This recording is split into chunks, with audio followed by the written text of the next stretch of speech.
Remember that dude? Yeah, It's one of my Do it favorite. again. Do it again, Joff. What's his name? Lawrence. Bill Lawrence O'Connor. O'Reilly. Yeah, that was Bill O'Reilly. No, That was Bill O'Reilly, fool. no, he was No, he this was was straight up Bill O'Reilly, dog. no. There was somebody on MSNBC. That's he couldn't. Something was wrong with the teleprompter. He was like, "Okay, fuck it, we're doing live." Oh, it was another one? It was another guy? Other than Yeah. Bill O'Reilly? Yeah, hold on. Pull- A different person, not Bill O'Reilly. Nope. Ninja, that's that one of the makes best no clips sense. ever, though, right? Ninja? Seriously, Bill O'Reilly losing We'll his do it mind. live. Hell yeah! You Hell yeah, did dude. his hand on the desk, too. Yeah, I hate this fucking shit. Oh, Fuck it, we'll God. do it live. Yeah, fuck it, we'll do it live. That was so amazing. It's a surprisingly good long clip. clip. It's surprisingly long. Yeah, Bill O'Reilly did it too, but Lawrence. Chris O'Donnell is the was it Chris O'Donnell? No, or Lawrence O'Donnell, the MSNBC guy. Yeah. He's not there anymore either. Oh, he's not. I don't. No. But I don't remember him ever doing that. Yeah, I think he got laid off or fired or whatever. He got laid off. Yeah. During the It's pandemic? him, dude. No, I think he fucked up somewhere. I'll share it. I found it. I think this is it. Versus F it, we'll do it live. Yeah, I mean the Bill O'Reilly one is definitely the more well-known one. I mean, I have no idea. I've never heard of it. What the hell? Oh, Supercut. Because they did it both.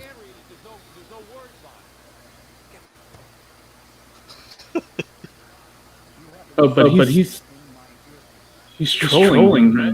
No, it's a supercut of both of them. I don't know what that means. To play us out.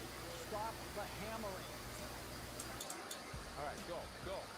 Stop the hammering out there. Who's got a hammer? Can't do it. Where is it? Where's the hammer? We'll do it live. Somebody go up there and stop the hammer. Yeah, see, versus fucking with. Stop the hammering. Do it live.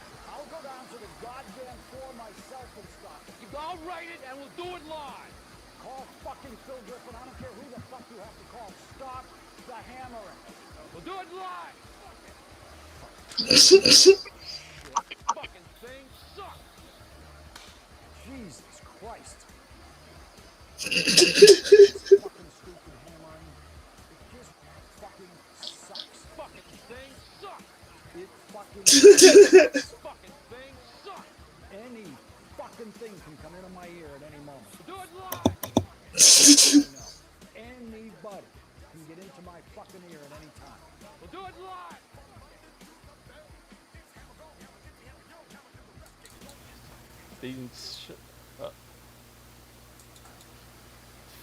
Very good. All right, my bad. I thought you It's okay. did. I thought you did too. Actually. Yeah, no, there's no way that it would have been that he would have doing done live. it as well. Yes, and we are Yeah, live, dude. guys. This is episode 95 of the Hub 408. My name is Ron Sara. Ninja Iceberg in the house, Jay Jericho. Joffsimus Prime, a.k.a. Joff Gideon, if you happen to be a Mandalorian fan. Hopefully we get SM Rumor to join us tonight. I'm not sure if he will, but hopefully he does. Maybe we could throw another bat signal to him. Hi, DJ Nisa. Hi, Joe Boss. What's up? What's up, Christian? Also, shout out to our Kumu folks out there. Hi. Look at Joff covering his his thing right there. I like that. And I'm Cover the monitor and the mic. yeah, cover the monitor. There we go. Sensitive information. Yes, sensitive information. Right? All your passwords in your porn. Ooh. I don't have a Pornhub account. Incognito. Or yeah. You still use videotapes, Private windows. right? You're still a videotape guy. Nah, they're blurry as shit. You need that 4K, dude. You need that 4K. Do you? Not He really. uses 8mm. I don't. He's like going reel to reel. I don't. Yeah. I don't. Hi, Marjorie. I don't need to see razor bumps and pimples. You know what Don't you though? Don't you want to enhance the realism? I mean? You No, get man. to see the goose. You get to see the goosebumps. No. I don't want to see that. You don't want to see razor bumps. You said. Nah. Unless they have pretty good CGI budget. Space Jam money. Dude, yeah, they showed I saw a side by side of Space Jam LeBron and regular LeBron. Uh huh. The hair, bro. It's like up here, right? No, it was patchy. Oh, It horrible. was patchy, and then in the Space Jam LeBron, it was like, man, that's like fucking carpet. It's fucking thick. Oh my goodness. Oh man, thank you guys so much for hanging out with us. Joff is starting to. First of all, he started it off with a Bill O'Reilly joke already today, so I don't know where this is gonna go. But Joff, how was your weekend? Dude, how was my weekend? What did I do? Fuck. What did I do? I can't remember. It was alright. No problems. You don't remember your weekend, but it was all right, no problems. Yeah. I think. There you yeah. go. No. Yeah. All right, I think I awesome. had no problem. Yeah. No problem. All right, Ninja, what about you? How was your weekend? Kind of tiring. Just moved a lot of stuff. Finished up everything, so could All right. could rest now. But yeah, there was just a lot of moving stuff. So, but yeah, other than that, nothing really. There you go. Pretty boring. Very undramatic. All right. We'll get into it then for the news and current events. What about you, Jay? What's up with you? How's your weekend? It's pretty good. I almost did a 6-hour stream on Legos. Actually, it should be 5. I took an hour for dinner. I They were didn't. kept coming in and out. I tried going in there, and at one point, but it was just your cover photo. So I was like, Yeah, I was eating. Sorry, "Oh, you're on break." I took a dinner break. Okay, I got you. Hi, Cian. ¿Cómo está? How are But you? yeah, I got 3 car builds in. So Oh, awesome. yeah. And then we went to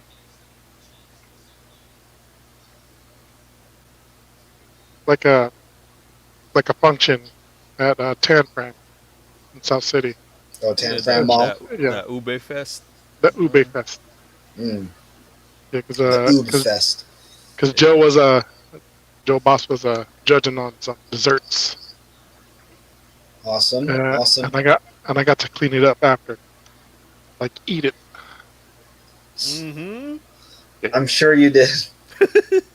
Ube ice cream, man. Hey, Walked right into that. You feel me? you did, you did. Hey, it was I got that Ube ice cream in there. it was an easy alley oop, dude. It was. Yeah, You set it like up. You I was threw like, it off the to, glass. dog. from Jackie Moon to Coffee Black, alley oop, Yeah, and then Coffee Black. Yeah, go ahead. yeah, but that's pretty much it. Oh, Awesome. Oh, see that Kumu sticker. Very cool. Hologram style. Hologram. I had came across a store yesterday, which very much topped my weekend, and this is one of those places where I will always keep coming back to this place. It's basically what I wanted to open up probably when I was older.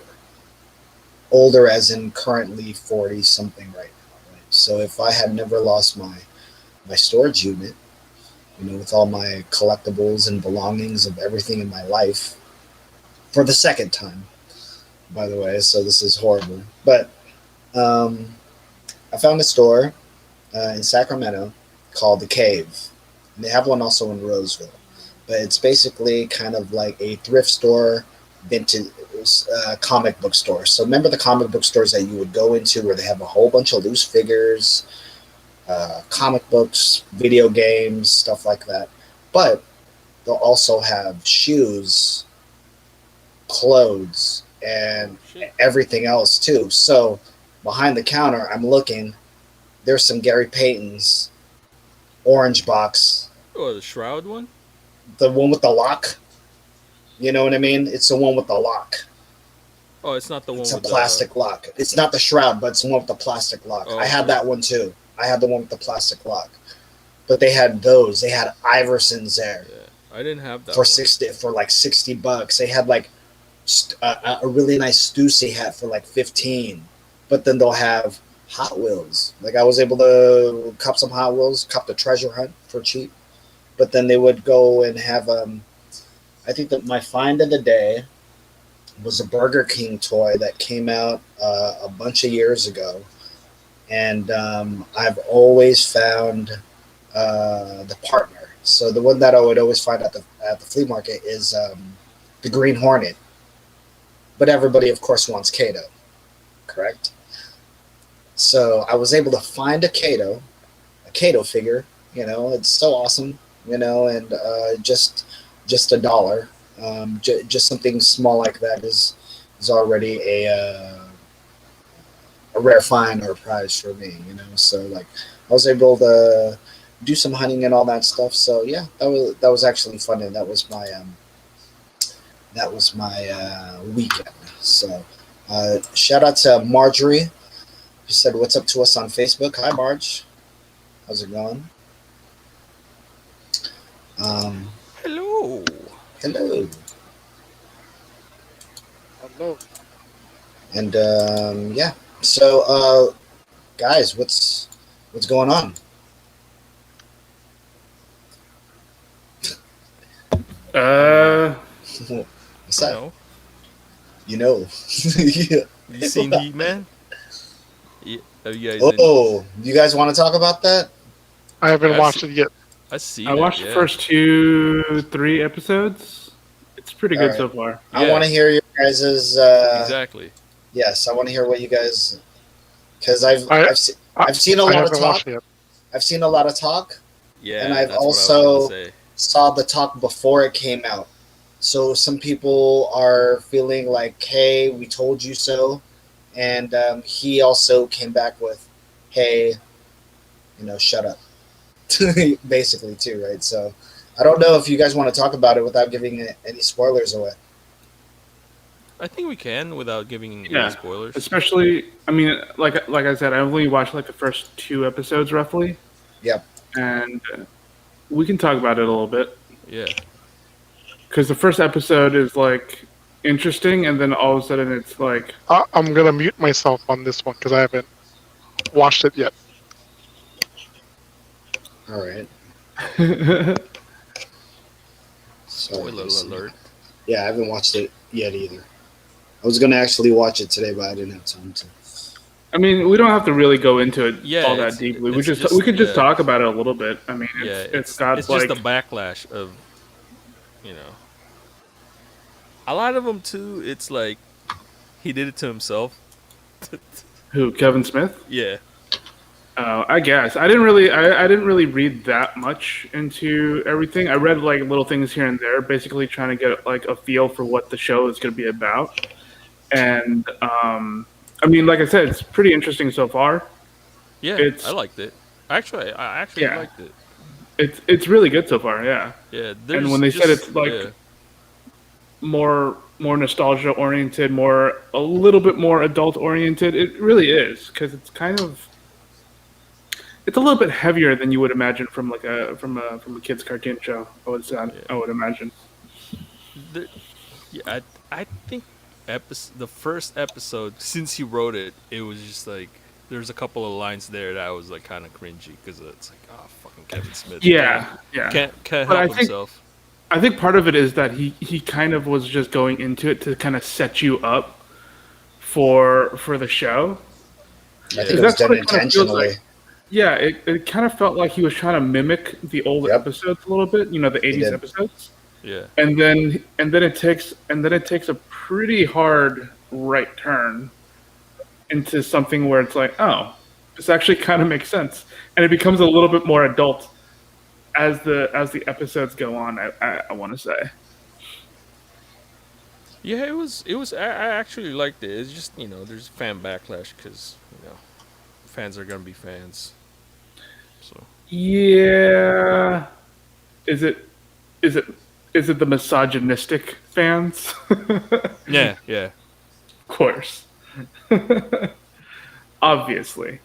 You can only assume that would be the case. But to be perfectly honest, it's pretty good so far. Yeah, The it's pretty good. first 2 or 3 episodes I've been 'Cause, watching. yeah, I didn't have any coming in. I didn't have any expectations on it. I just knew he was doing it, and that's it. I'd never read anything or Yeah. whatnot. I never kind of. Yo, Ivan, thank you so much, man, for the virtual Oh, what gifts. up, Ivan? Talking about He-Man real quick, Ivan. Go ahead, Joffrey. I didn't mean to. No, it's all interrupt you. good. It's fucking our boy Ivan, dog. Fucking Yes. speaking of He-Man, you know what I mean? Speaking of He, Speaking of Hey, the man. Master of the Master Hey, of the hey, Universe hey. over here. Yeah, Hey. Master of the Universe, Ivan. Wielder of the Power Sword. That's right. He's swinging that sword, Ivan. That's why you ain't around, dog. and he dropped the congratulations. Thank you, Ivan. We appreciate you, man. No, but you said you had no expectations. Yeah, I wasn't expecting Got you. anything. I just I just knew that he was doing it, and and that's about it. What about you, Ninja? Did you have any expectations already going into it? Did you see any of the talk going on before you watched it? In terms of like talks about like reactions and things like that, no, I didn't really pay that much attention to it. I did read like a review article really quick to kind of get a general idea of what to expect. So I kind of already had an idea of what was going to happen going in, but I was still very surprised at how the first episode turned out. Right. And I was still very much enthralled by the entire show in terms of how, like I said, adult it kind of was. Maybe not adult, but definitely like in your teens, like slightly older, definitely not like 8-year-old show, right? Mhm. It gets a little bit darker than you would imagine a He-Man show would be, right? Yeah.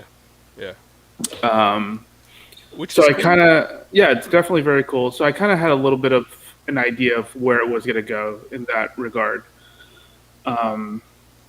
But I was still very pleasantly surprised at how well it was pulled off because it, like I said, the pretty much the entire first episode kind of felt like an old He-Man show. And then it kind of slowly becomes more, and then it kind of just takes this turn. And then the subsequent episodes are like, obviously dealing with whatever fallout happened in the first episode, and it's very interesting where it gets taken. So I haven't finished it yet, but I'm very much looking forward to finishing it Yeah. up. A lot of people are complaining because how it is, and plus they're not taking into consideration this is they broke up the season in 2 parts. This is season 1, part 1, Part one, yeah, which is only 5 episodes. yeah. So the second half of the season is still coming, and people are already like, oh, boo. The toxic fans or whatever. Yeah. And, Go ahead, Joff. No, go ahead. and I think Kevin's, instead of just like fuck it, he can't help himself. He had to react, and once you react, like they got you. Yeah, the trolls got you. Yeah. They got you. I was gonna say going into this series, I did see a lot of the talk that was going on, a lot of the suspected talk of what would happen. Like, oh, I hope it doesn't turn out to be this way. I hope it doesn't turn out to be this way, and all that stuff. So when it dropped, of course, the same people that were giving those comments were like exactly what we predicted and all that stuff. Uh, Kevin did react, and yeah, uh, I kind of am in the same car as Jav when he says, "Hey, if you're gonna react to it, they do got you." Um, at the same time, I did see a breakdown of the episodes and stuff like that. I didn't have time to go and watch it or anything like that, but I did watch like some of the breakdowns of it. And the review that I had read was very. It didn't lean a certain way; it just kind of told you exactly how what they saw and stuff. Regarding the first episode, without giving away no spoilers or anything like that, um, he said they went back to, of course, the source material. So he says even the weird edits from back then, he said influenced him. Like all of a sudden, you'd be like, "What the fuck?" It would just go to a weird scene or whatever it is. So even the flow, they kind of showed a homage to that. And not only that, like he really tried because he said that he wasn't even a fan of this product growing up. It was more like he was already maybe in high school already, probably, or something like that. He was a little bit older, so even though it was a little bit cool, he wasn't messing with it the way I think we were. When we were messing with He-Man, it was definitely a toy or a cartoon that we enjoyed.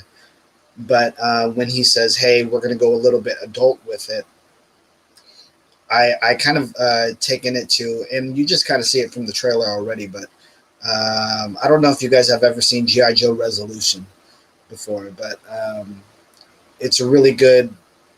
Um, it's a it's really good when they take a product that you were in love with as a kid and all of a sudden give it to you in a way where it's like, all right, you want it realistic? We'll give it to you like this. If they were to do a G.I. Joe Resolution movie, that would probably be an ultimate movie, like to do it in that way instead of, whatever it is that they give us nowadays. But they gave it to you in a way where it's like, all right, there's no, um, we're throwing in the kitchen sink. We're throwing everything in here. So I like the fact that he said the first episode was kind of an homage and a love letter to our 80s. He says you'll see a lot of the toys, you know what I mean, that you had as a kid in there. Yeah, there are definitely a lot of the characters show up. Yeah, a lot of the characters, a lot of the vehicles too. When I was at the that store yesterday, they actually had a case full of vintage He-Man, old vehicles too. Some of those vehicles I could even just got for 10. Remember the green motorcycle? I think even Jason had that one. Remember it was like a green motorcycle. You I just think like that might have been Jeff. and he just has a belt. You know what I mean? It's just like a cool motorcycle. I mean, like little things like that. I mean, they're all, I believe, in the show and stuff like that. The person did give like a review of all 5 episodes. I think that they had watched. So I just read reviews for like the first 3. But I think his answer. I think the way that Kevin answered, yeah, he might have been triggered to answer, but at least the answers that he gave was smart enough to be like, hey, like, I'm not an idiot here. You know what I mean? I'm not an idiot here. So like, I like the way that I think the president of Netflix or whoever it was that was spearheading this project, they basically told him, hey, whatever you did for Daredevil in Marvel Comics, whatever you did for things like Green Arrow, we want you to do for He-Man.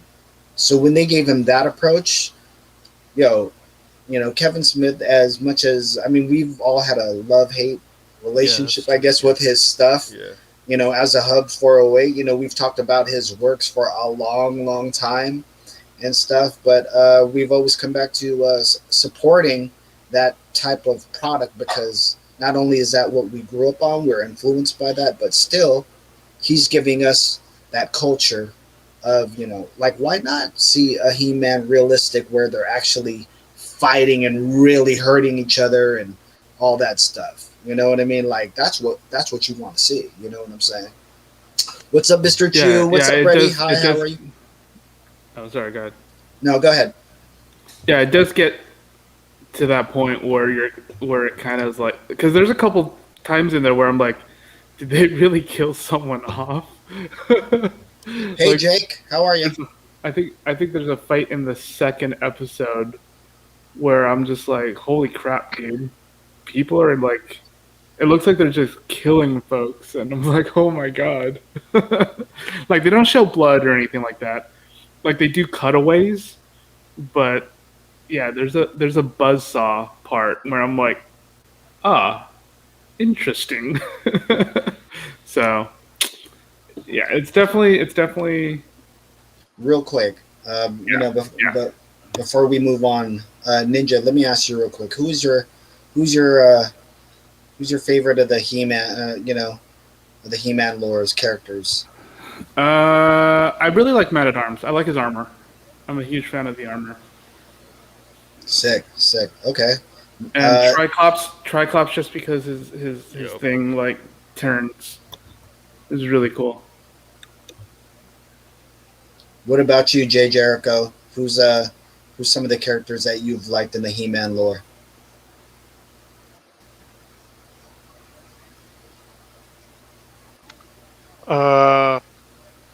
Mossman and Ooh, uh, nice. and Mechanic. Oh, Mechaneck. Mossman was an awesome figure too, right? Remember Smells like pine, dog. Yeah. he had the real moss and everything, right? Yeah, and he smells like Wow, nice. He had that fuzzy, Yes, thing. Yeah. all he is Yeah. like all he is Beastman, but covered in moss. Joff, what about you? Who were your? Go ahead, Jay. Sorry. His the figure felt like he had taco meat all over his body. That's all I'm saying. It looked clumpy, right? Almost clumpy, right? If he the- gets like this. wet, yeah. If he gets wet, it sucks. Oh man. All right. What about you, Joff? Who are some of your favorite He-Man characters? Oh man, Stratos. Fucking. Who else? Yeah, Man at Arms for sure, and yeah, Mechaneck also. And Triclops, I had Triclops. That was my favorite. Like they got cool villains, like the Yep. toys, Trapjaw, freaking Clawful. All those guys. But yeah, Well, you mentioned one of my favorites. I was going to say Trapjaw, probably one of my first He-Man figures.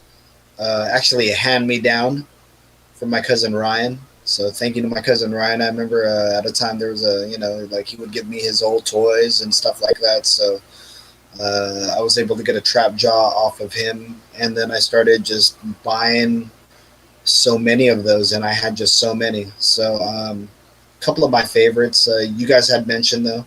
But Many Faces, though, was one of mine oh yeah, dude. favorite. The Ninja guy, Ninjak, I believe.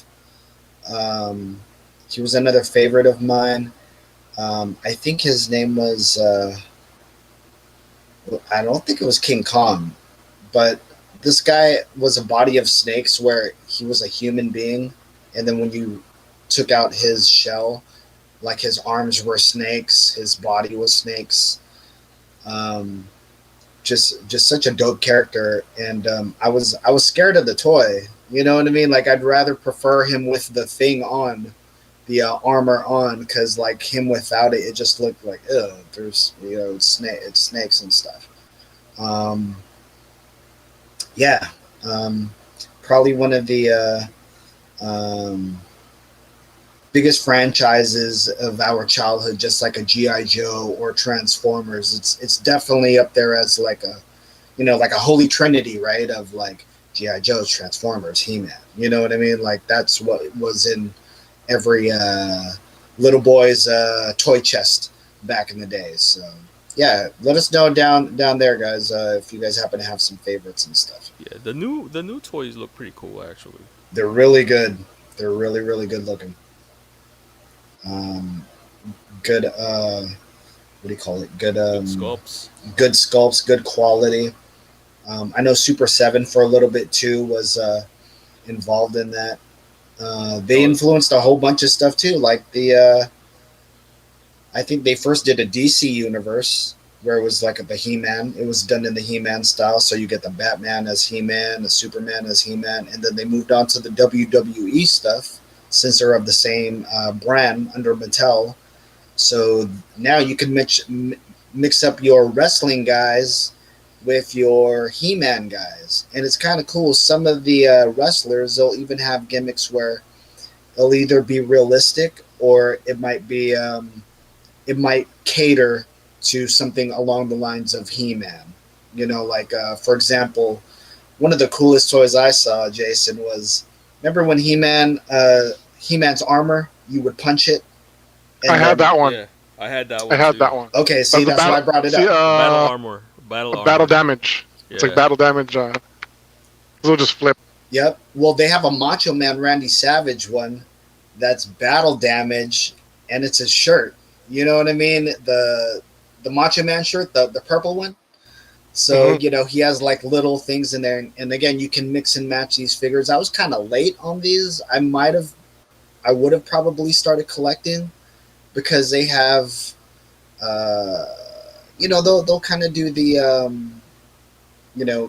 kind of like an homage. Like they have a fake John Cena, a faker John Cena. So he'll be in blue, like a clear, translucent blue.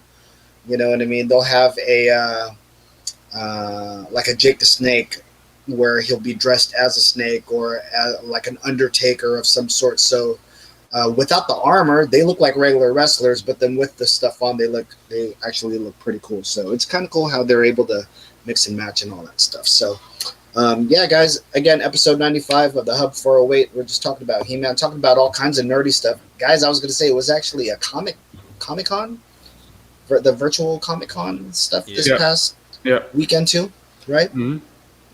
So Not a whole lot of news coming out of that. I mean, there's some stuff coming out, but nothing too earth-shattering, I would say. Marvel and Marvel and DC decided to not really share any news or contribute to this year's con. Correct, guys? Yeah, it wasn't a whole lot of stuff there. So Yeah, nothing. Yeah, so yeah, nothing really in terms of those big companies. Yeah, nothing really. Yeah, they're holding off till like, people actually like when the cons actually let people in. Probably, I'm assuming New York. Hopefully by that time. But Well, Disney also has their own thing, right? Yeah, D23. D23. So they don't need to necessarily Yeah. show up at Comic-Con, at San Diego Comic-Con. anymore, right? yeah, Yeah, they don't really need to. It's kind of like E3, where a lot of the big companies don't really even need to show up to E3. They have their own thing, like away Yeah. from everything. BlizzCon and Yeah, but one more thing I wanted to mention about He-Man. I don't know if you noticed this. Oh, yeah. But I think they changed the armor on He-Man for the new show. Because I think before it used to look like an Iron Cross. yeah, Like an H. Now it's an H. Yeah. Oh, it's So- an H now, Yeah. right? It's Yeah. an H now. Yeah. So I Plus, thought that was interesting. plus Prince Adam and fucking actually, you could tell there's a difference in body type. The old cartoon was like, dude, that's He-Man right there. Oh yeah. No, he definitely. I mean, part of me is like, how can Tila not recognize that, right? But obviously, Yeah. there's Lois Lane who can't recognize that Clark Kent and Superman are the Yep. same person. So it's basically that same thing. But yeah, they definitely changed the body type for Adam for this new one. Yeah, he's definitely a scrawny little kid. No spoiler alert here, but Kevin Smith's best friend is in here. Yeah, So I enjoy it. I enjoyed knowing that little nugget of information. Without spoiling it because I did want to see that reveal though too. But when I, of course, reading the reviews kind of ruined it for me. So I was just like, oh, that's kind of badass how he's in there, with that role. I didn't even know it was him till like I finished the series and then they have that the after like Mm. featurette after. I was like, well, that was him. Like, oh shit. All right. Well, I believe this is also not really testing, but maybe kind of leading the way to a live action He-Man that I believe Netflix is trying to pull off. They wanted to do the animated stuff first, and maybe go Probably. into a live action. So, man, off the top of your head, let's do fantasy real quick. Actually, Jay, who are you casting as He-Man? Like great. Well, damn. Who are you casting as He-Man? Uh, the man, Chris Hemsworth. Because if he's gonna do Hulk Hogan, you might as well give him He-Man too. That's Right? that's actually smart. That's actually a pretty good one. Yeah. Yeah. I was gonna say if he was still younger, if they did it like he when he was still younger, I would have used Triple H. Because he already uses the H anyway, or that. So. I think he's always wanted that role. He's always wanted either Conan or He-Man. You know what I mean? I think he's always wanted that. You know what I mean? I kind of get that feeling. What about you, Joff? Who would you cast? Would you go with the Chris Hemsworth type, or would you go with I the? mean, essentially, he's He-Man when he was long-haired Thor, anyway, right? Yep. Fucking Ben Affleck. Ben Affleck? There you go. That's my answer for everybody. Either that or Skeletor's Jason Statham. There you go. That's all. Okay. You Skeletor. Ninja Iceberg. What about you? Who would you cast as He-Man? Man, honestly, nobody, dude. I don't want to watch a live action He-Man. You don't? I don't, dude. No, you're not. You're not into it. Here's the thing. What? Here's the thing. Dolph Lundgren. No, I know. He would look ridiculous live action, no matter who it was. Dude, the guy wears a furry underwear and like this weird armor thing. I don't even know what the hell it is. This chest plate thing. And bracers. I mean, and then he has like the Prince Valiant haircut, Very. Yes. I just don't think this would look right in live action, and I don't want to see it the modern take of a He-Man wearing like some kind of, I don't know, Spandex. some kind of, I don't want him to wear some kind of weird superhero shirt or superhero suit or something, because that would look even weirder to me. So I just don't want it. Straight up, I just do not want it.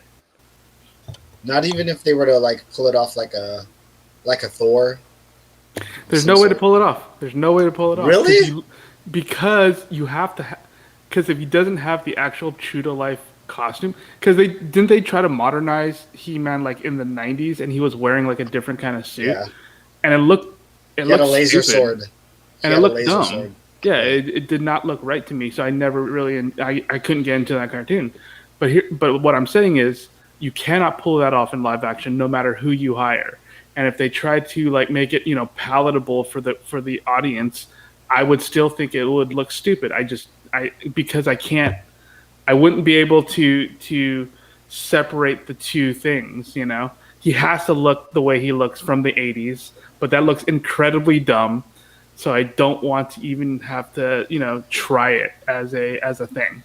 I would choose The Rock. Of course, no, that was the first thing that went through my mind too. But I'm like, no. His blonde hair, like. But at the same time, it's just absolutely dumb to have a live Or Michael action B. He-Man, I Jordan. think. Or Michael B. Jordan. Dude, fucking Momoa, dog. Oh yeah, Momoa. He'd be a good He-Man. Well, he gets to be Conan and He-Man Yeah. and Aquaman. Yeah. But he has to have the blonde bob. Yeah, Yes. you gotta have the Prince Valiant. Yeah. The lesbian librarian haircut. Does he keep his beard though? No, don't keep his beard. Or he should have the handlebar. No, he keeps the beard only when he's He-Man. When he transforms to Prince Adam, he loses the beard. No, wait, these are obvious choices though that we're choosing, guys. Who are you Yeah. choosing? Of course. Well, there's not a whole lot of like really good actors who are super big and brawny. Like who else could do it? Tom John Hardy. Cena. Tom John Hardy. Cena. Batista. Tom Hardy. John Cena for sure could pull it off. Put a wig on Batista. If you put a wig on John Cena, that shit'll be funny, dude. Yeah. Actually, That's yeah, kinda- because I might watch it. no. I might watch that. Yeah, yeah. He's not good. He's not gonna take it seriously. That's probably Right. why it might work if it's Cena. Right, but that's the thing about He-Man is that it's I don't want it to be too jokey, you know? He-Man to me has always been more actiony than jokey. I don't know. I just don't this is one property that I don't think would work in live action. And I would choose Tila, like Lucy Liu. Like we'll just dye her hair like red. You know what I mean, Jay? Hey, So, like, yeah. This is how I would do it. I would cast Ryan Gosling as Prince Adam, but when he Yes. Okay. but then when he does the sword, he Okay. turns into Chris Hemsworth. Kind of like almost like a That's Shazam type yeah. thing happening right there. Okay. Hey, Or fucking, go ahead. or just Hey, use Chris Evans as Skinny Steve. Yeah, you could That's do it Prince like Adam. you could do it like Captain America. They've already Well, proven that Chris you can Evans. you could do a body replacement like that. Yeah. Chris Evans would make actually a dope He-Man. Vin I think. Diesel. Hey, Family. yes, But then he has He'd to make a say good- Eternia like Family. Brazil. He'd make Yes. a good man at arms. Welcome I to think. Eternia. Yeah, he has to say it like Brazil. He has to say Eternia like that. Ninja. I would like him as man at arms. I would love that. Yeah, I think Vin that's Diesel, fine. right? I think Vin Diesel. Well, yeah, I think he'd be good as Man at Arms. I'm just saying He-Man. I Or think Jeffrey won't Dean work Morgan. no matter what. Actually, Jeffrey Dean Morgan. Yeah, an older actor would definitely work for me. And then Lucy Does he- Liu with red head. what? That doesn't even Or make sense. Tila. He-Man and Teela are about the same age, so they should be roughly. Oh, okay. They should be about. Emma Stone. Or Aubrey Plaza. It's Aubrey Plaza. Like she's Dude, almost Aubrey- like dude, almost Aubrey like Plaza would the be entire hilarious. time. She'd be so John angry Cena. about everything. It should be John Hilarious. Cena and Aubrey Plaza, right? He-Man and Tila, right? Yeah, that would be amazing. I would watch that. Yeah. Or fucking. What? And then Apatow. and then what? Sarah Silverman as Evil Lynn? What? Oh. Wow. Ooh. Wow. What is this He-Man? What is this show? Amy Schumer is Evelyn. What Ooh. is this show? The show just took this movie just took a completely different turn. Oh shit. This basically became College Humor. College Humor presents. Who's Skeletor then? Who's Skeletor? Who's Skeletor then? Who's your guys? Michael Rooker. Michael Rooker. That's pretty good. Okay. I'm totally fine with Mark Hamill just He- voicing he- a CGI Skeletor. Or Mm. Fucking Steve Buscemi all fucking already looks like Skeletor. Yeah, just fucking put a cloak on Steve Buscemi. He I could would do go with he could do Mumra too.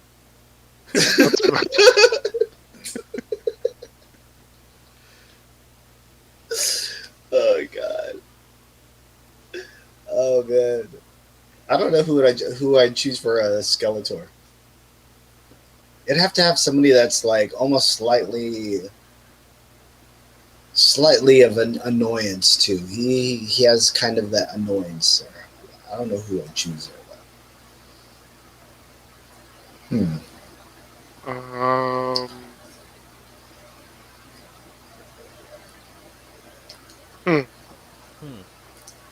Right, Skeletor. But then, although I like what Ninja said, if he would steal the show though, if it was Mark Hamill with the CGI Skeletor, he would definitely steal the show. I think. Yeah, and that's fine. That's completely fine. if he steals the show. I'm okay with that. I'm gonna go with Wesley Snipes. He's a little too rough, right? So- Wesley Snipes playing Simon Phoenix playing Skeletor, I think would be amazing. he's a little too rough. So Joff doesn't like it when Wesley Snipes be a little too rough. Dude, I would go Skeletor with- can't lose. Wesley Snipes, I'm gonna go with. Yeah, he can't lose. Yeah. He won't be able to lose, and then at one point he's gonna say Simon Says Die, and then that's it. Um, Then you Actually- might as well make Sylvester Stallone He-Man. Sylvester Stallone. Oh, If you're gonna make Wesley Snipes as Skeletor, you might as well make Sylvester Stallone a He-Man. I would. You know who I'd cast Sylvester Stallone as? Mechaneck. Right. You know what? If we're gonna cast Stallone as He-Man, this might as well be set like 30 years after the TV show, and he's been He-Man for a pretty long time. He's experienced. Yeah, I've He's been He-Man. tired. He's like run down. Yeah. No, been E-Man. he's King Randor or something. Oh, there you go. Well, okay, yeah. Then sure. Who's gonna be the sorceress? Sorceress Ooh. has to be a little bit older, I feel like, because she's also like Tila's mom or something like that. So Like a Nina Hartley type. sure. Yeah. But that doesn't make sense if you have Lucy Liu as Tila. Oh, Oh, it doesn't Michelle, matter, dude. Michelle Yeoh. Yeah. It's all Michelle magic. Yeoh. Dude. Who cares? Michelle It's Yeoh, dude. Michelle Yeoh. Dude, she's like killing their it right go-to. now. Uh, Yeah, She it's is all magic, killing. dude. Yeah. It's all magic, dude. It doesn't matter. yeah, that's true. Or Angelina Jolie. Or no, Angelina Jolie would make a perfect Evil Lynn, actually, right? Yeah, probably. Basically, she played her as Maleficent, right? I mean, that's basically evil. Mhm. Well, if we were going to go with the ultimate casting, I think that would more so fall in line with what Jay's pick with Chris Hemsworth. I'd put her in that batch. I'm not putting her with the John Cena batch. You know what I mean? I'd choose who would I choose for that batch there? My Evil Lynn. Yeah, it'd probably be Aubrey Plaza or something. Or, I don't know. No, it would be. It would be. That look, I look crazy, dude. That'd actually be pretty good. Evil Lynn right there, right? Aubrey Plaza. Oh, and then Yeah, that'd be Aziz super Ansari. wild. Aziz Ansari for Skeletor, right? Aziz Ansari as Orko. Yeah, I was gonna say Orko. I was thinking Orko, dude. I don't know what. Orko. Where did you come from with that one? Or Kevin Hart. Kevin Hart as Orko. Kevin Hart as Orko would work too. Yeah. Or no, maybe Kevin Hart as Battle Cat. Yeah, the voice of Cringer.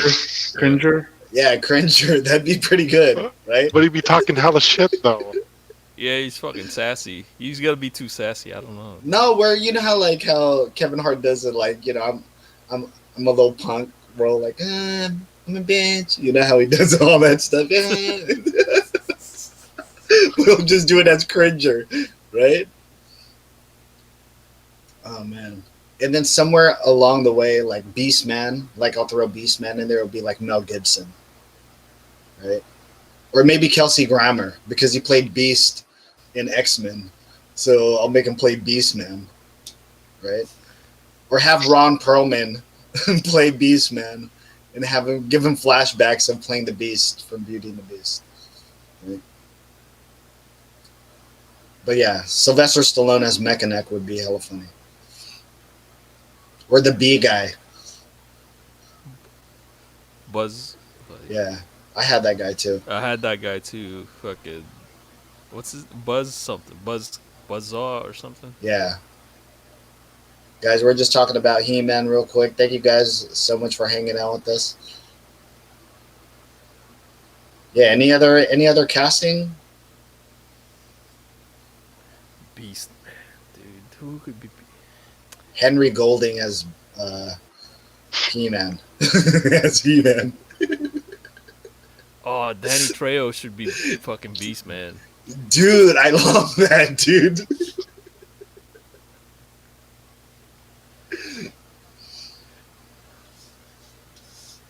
Cheech Marin as Orko and shit. Right. Oh, right. And like many faces could be played by the great Andy Serkis, right? Yeah. Him or Jim Carrey. You go from one side of the spectrum to the most extreme side, dude.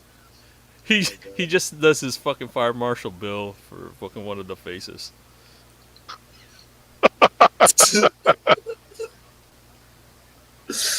Oh man. Or Daniel Day Lewis. You got to throw him in there somewhere, right? Damn. Hey, press play. What's up? What's up, GED for Ferocious? What's up, guys? Como estas? This is episode 95 of 96. the Hub 4 or 96 of the Hub 408. Thank you guys so much for hanging out with us. I'm gonna show this right here. I actually was thinking kind of the same lines also as Joe right there. I kind of like that one. He's too pretty, dog. She was gonna cast Charlie Hunnam. You think he's too pretty for that role? He could be Fisto. He's a chronic masturbator, though. Oh, there you go, Fisto. I would probably, yeah, maybe Michael B. Jordan for that role as Fisto, right? Fucking chronic jacker, dog. Or actually, what's his name for Fisto? Jim Halpert, that guy, the guy that plays Jim from The Office. Action star, Krasinski. right? John Krasinski. Yeah, John Krasinski. There you go. Hey, Tom Cruise should be Skeletor. That'd be pretty good, actually. Just kind of throw everybody maniacal. off. Yeah. Why not? He's a tyrant, right? He just fucking plays Scientologist. And fucking his... That's like the Snake Mountain's like a Scientology church.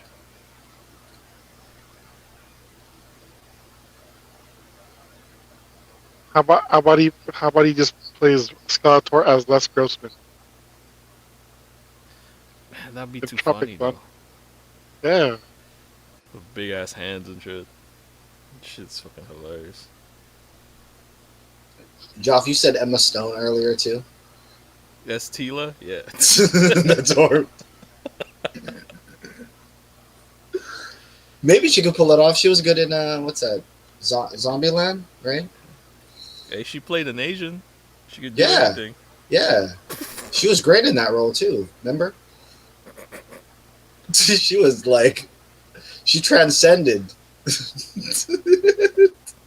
All right, let's. Did you want? Man, we're about almost an hour in.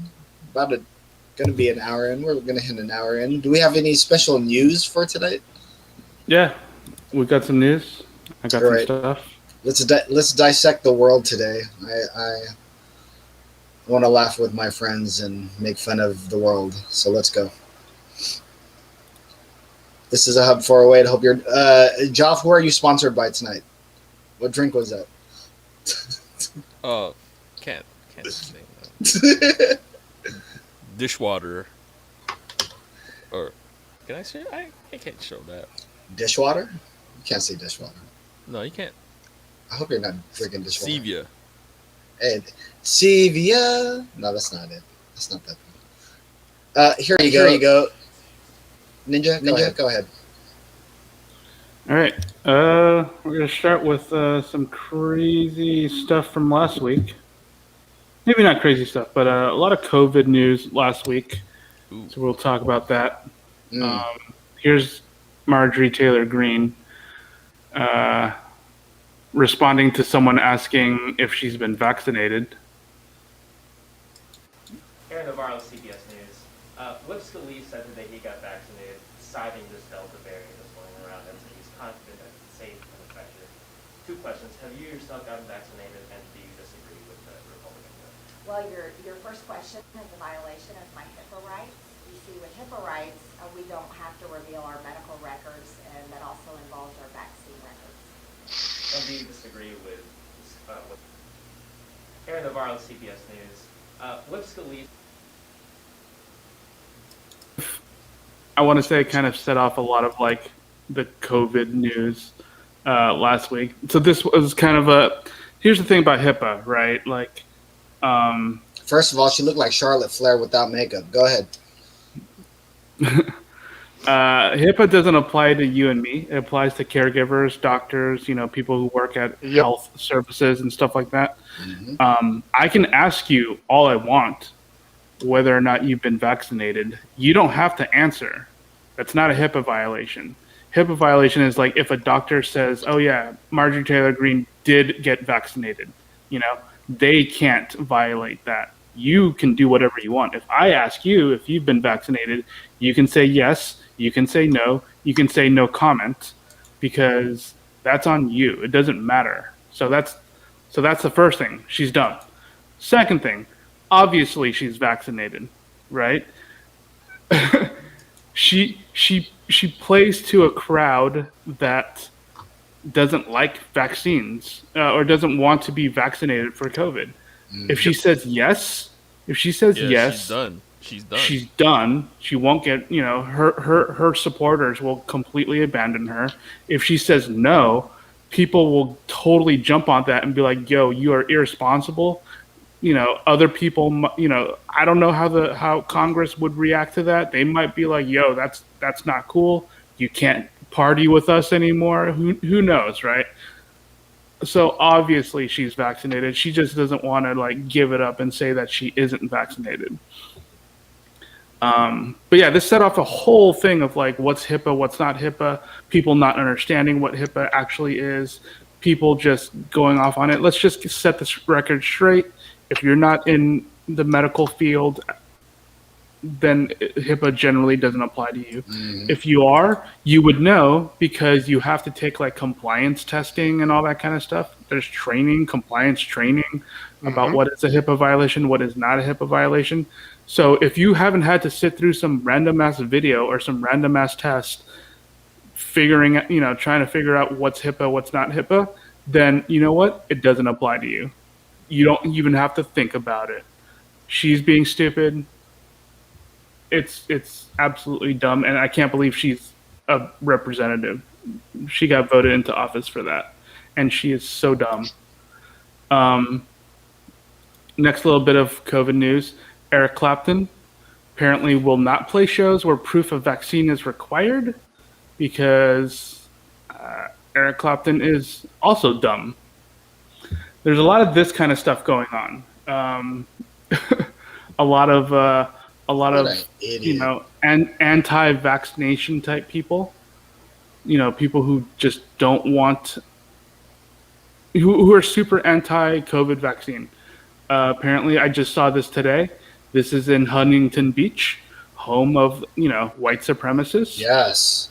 Basically, apparently, this restaurant in Huntington Beach says that you need to provide proof of being unvaccinated.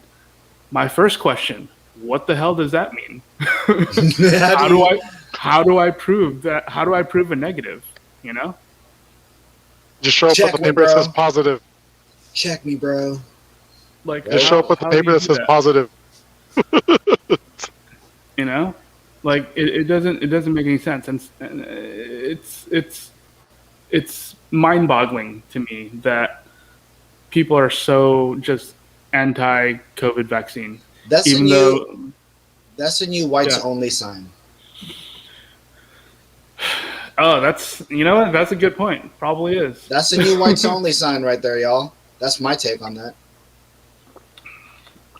Yeah. No, it's definitely a huge chunk of a certain type of people not wanting to get vaccinated. And here's the thing. A lot of people are like, I don't want to be asked if I'm vaccinated. I don't want to prove that I'm vaccinated. I don't want to get the vaccine, yada, yada, yada. Hey, you know what? That's your right. But it's also my right to know that I can be in a safe environment without having to fear True. getting the COVID, right? Like I should be able to go to my local McDonald's and order a Big Mac and not have to worry that the guy next to me might have COVID.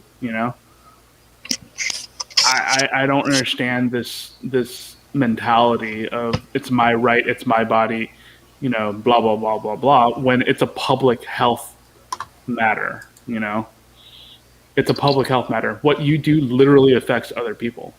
So yeah, it's just absolutely dumb. And then there's there's this Dak Prescott thing. Also referencing HIPAA.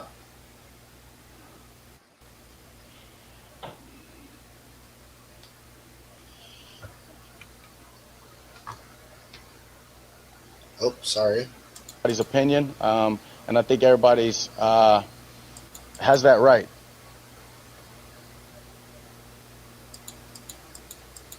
Rewind that one more time, Ninja. Have you gotten the vaccine?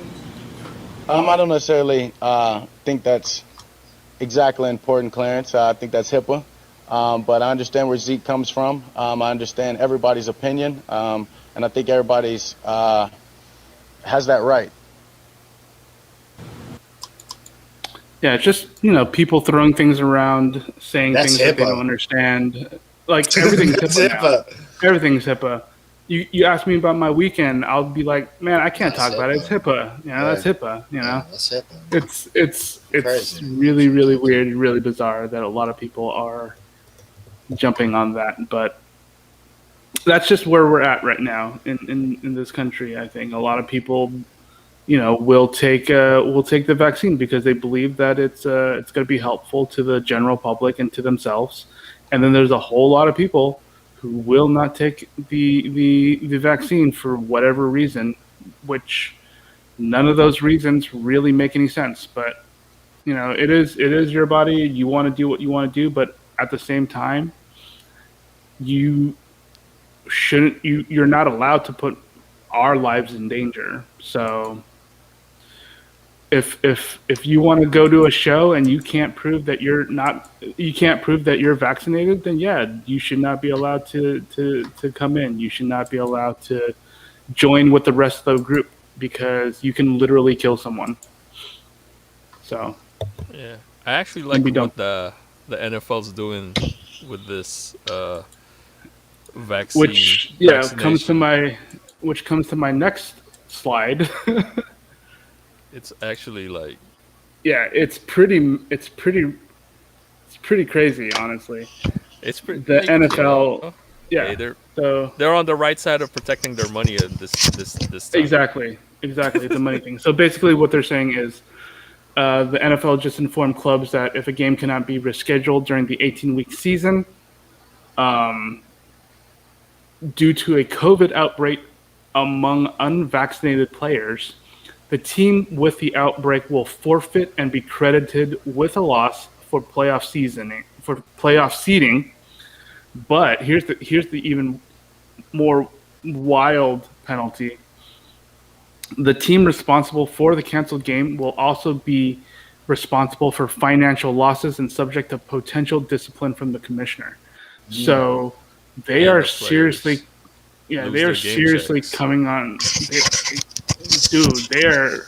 Yeah, they don't get paid. I mean, I have to imagine a forfeit is one thing. Not getting to the playoffs because of one game could be very detrimental to a team. Financial losses, like yeah, they lose their I game don't. checks. I literally have no idea how much money that can be. Right? Yeah. Well, yeah. Well, I mean, if you're the But quarterback, you're Easily fucking- millions. Yeah, right? easily. Like your game Easily. checks.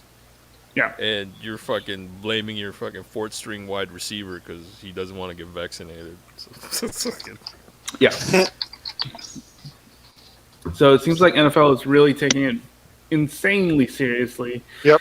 And I mean, whether or not One assistant coach has already quit from the Vikings. He's already quit because he Wow. refuses to get vaccinated. then you know what? DeAndre bad. Hopkins is considering retirement because he doesn't want to get Wow. vaccinated. Yeah. Too bad. Too bad. Get it. Exactly. Go. Get out of here. You know, it's really really selfish of you to put so many people's lives in danger. Yeah, he says that now. How much does he make? How much does he stand to lose? A lot, Yeah, right. like a lot. Yeah, I don't know his. I know for sure it's over 10. Yeah, he's one of the top receivers, so he's Yeah. gonna lose a lot. He is the number one receiver. Yeah. So he's saying that right now, but when training camp starts and fucking all that shit, Mm-hmm. unless he's really prepared, like he saved this money and he's fucking. And he invested wisely. He's put it Yeah. in an amazing hedge fund that is actually, making a shit ton of money for him. Yeah, Sure. unless he's Sure. fucking good. And, Yeah, unless if he's as smart as Marshawn Lynch right now with his money, yeah, he's dead shit right now. yeah. You can afford to fucking make a stand like that. And again, that's his right, that's his prerogative. But again, at the same time, the NFL could be like, you know what, we're protecting the rest of our league. If you don't want to get in on this, then I'm sorry, you can't play for us. Exactly the response that I would expect them to have.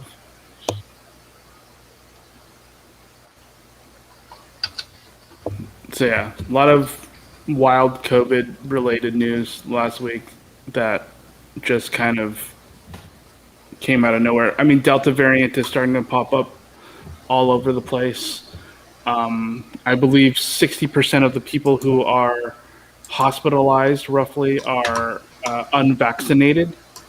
Jeez. Yeah, coming down with with Delta.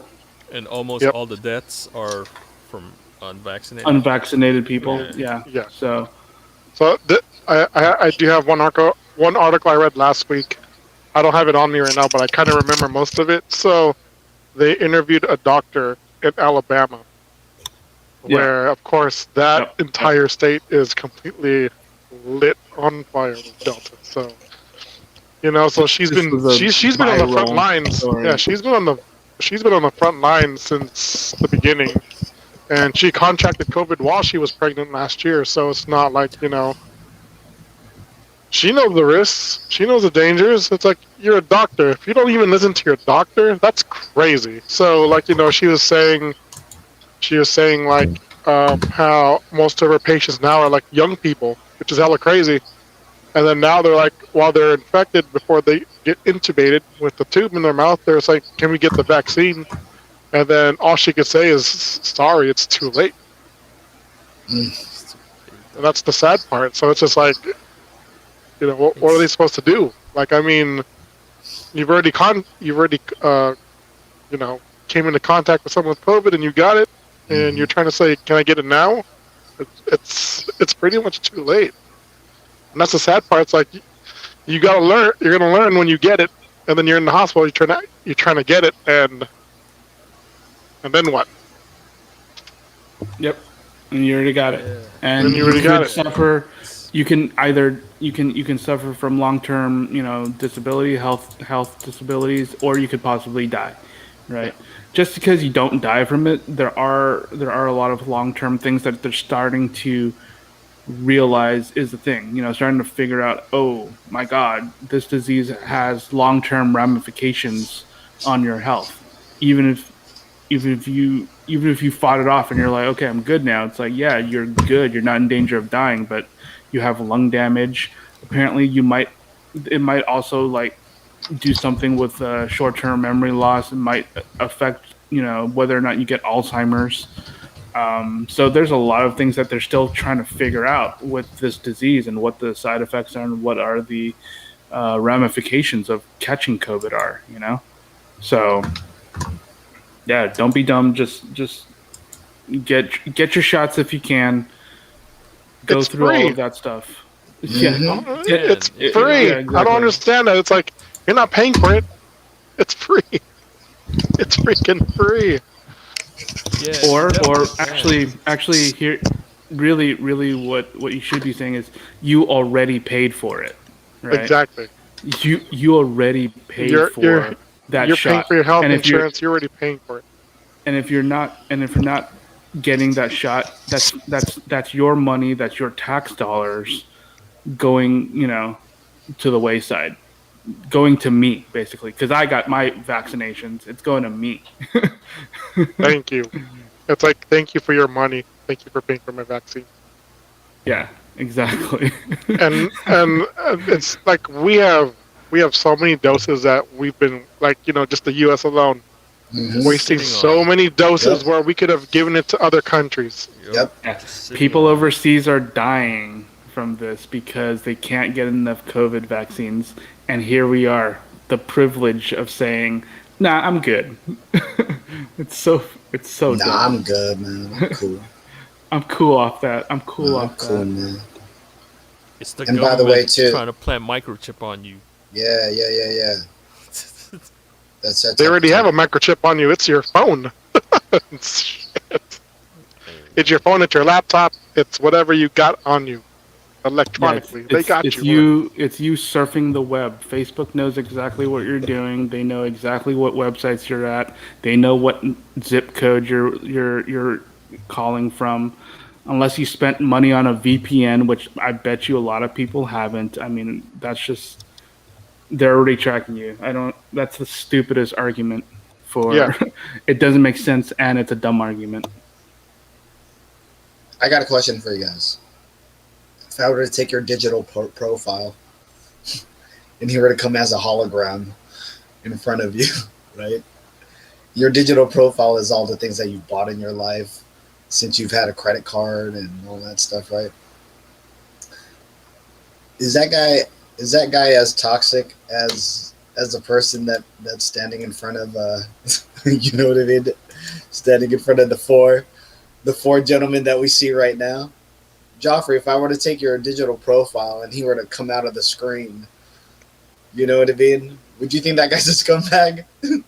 No, that guy's a fucking nerd. Okay. Yup. Got Yep, you. that's Ninja, the same. you agree with that? You too, Jay? Yeah, completely. Yeah. Oh yeah.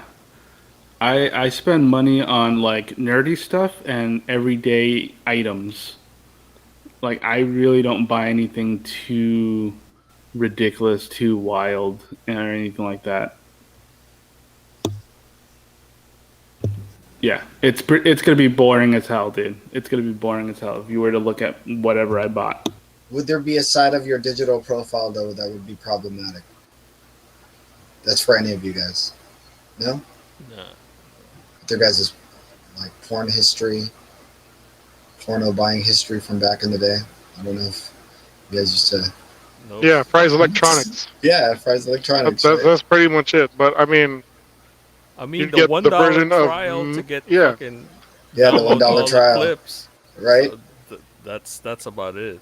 Okay, that's all. That's all I wanted from, to ask. From the sites, like try $1 for 5 days or like 3 days to watch. I'm like, all right, fucking gives me 3 days to download all your shit. All right. All right, let's go on to the next piece of business here. What do we got, Ninja?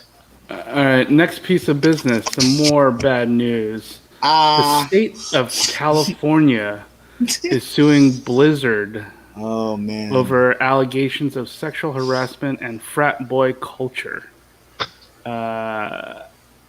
Activision Blizzard basically responded by saying, honestly, I can't even really explain. Basically saying that a bunch of unelected officials who work for the state of California has rushed these Judgment, yes. have rushed this lawsuit. We've fixed the issue. A lot of the people that perpetrated these things are now no longer part of the Yes. Very good. the company. But here's the problem. Throughout the years, California has given them a chance to clean up their act. Has given, that's basically this is not like something that popped up out of nowhere. apparently the state has talked to Blizzard to say, hey, we've been getting these complaints. The labor board has been getting these complaints, and you guys need to fix this stuff. And then 2 years ago, they started an actual investigation of Blizzard. And after that 2-year investigation, they're like, yo, you guys are still fucking up. We're going to see you. And so, now, this is in the news. Blizzard. I mean, I haven't really been playing Blizzard games, these days. I haven't actually given them money for a very long time. Actually, if ever, to be honest, I've never bought a Blizzard game. I was gonna say if we could name off some Blizzard games, if you guys can jog my memory real quick. World of Warcraft. All right. Diablo, StarCraft. All right. Warcraft 3, right? Yeah. Hearthstone. Yeah. All right. What else? Those are games I absolutely don't give a shit about too. By the way. Yeah, but those are the biggest games in pretty much like in the gaming world. Like these are gigantic games. Of course. Of course. WoW is a game that Of is course. still going strong. Of course, but I'm just saying, like any other, maybe other games on maybe some properties that aren't so, but kind of well known. Anything else? Blackthorn from Super Nintendo days. Okay, there we go. That's what I remember. Lemmings. Okay, Lemmings. Did they have yeah. that Soul Reaver or something? Was that them or no? I don't remember if that was them. If Okay. Soul Reaver was part of it. Maybe before they merged with Activision. Or Legacy of Kain, Soul Reaver, or something like that. Maybe it was. Yeah, I don't remember Activision if that was them. Okay, it never might mind. have been an Never Activision mind. game. Okay, who else? But Any other? this is specifically, not that I can think of off the top of my head. From back in the Super Nintendo days, I remember a couple games like Blackthorn. Blackthorn was amazing. One of my favorite. But honestly, Warcraft, StarCraft, World of Warcraft, Jim Lee Hearthstone, cover Blackthorn. exactly, Blackthorn, Overwatch. Those are the some of the biggest games right now, and for the past like 10 years, these are some of the biggest games in the gaming industry, in the esports world. I mean, these guys are not some indie company. This is Blizzard. Okay, now let's get to the real issues here. Some of our folks here from the Hub 408 has worked in the video game industry. Have you guys seen any of that frat boy culture that they're talking about? Fuck yeah, dog. Joff, talk about that real quick. Dude, have you seen? So here's the thing. Calling it frat boy culture is actually an understatement, right? Like frat boy culture, locker room culture is a thing. Okay. But what is being alleged in these in this lawsuit, it kind of goes beyond that. It's way beyond frat boy culture. It's way beyond locker room talk. It's pretty bad. But yeah, go ahead, Joff. Joff, tell us what you've seen. Yeah, what have you seen behind the scenes? Dude, an expose. I mean, allegedly. Allegedly, these are all alleged. Yeah, allegedly. dude, freaking. Because I started like mid '90s. I'm dating myself, but like, there's still the remnants of like old Atari, Midway, like old white dudes, pretty much that fucking get away with impunity. With fucking like, it's like fucking sexual harassment doesn't exist. You know what I mean? It's like fucking, what is this? This is fucking bullshit. Whatever, and they get away with it. It's like, I've seen it, like straight grabbing, and nothing happens. And freaking HR just turns a blind eye. I was like, what the fuck? This is crazy. Horrible stuff. It's like, dude, it's if pretty much it's male dominant. It's like, dude, it is male dominant. That's for sure. You'd be lucky if you get an assistant producer role if you're a woman. Really, it's just like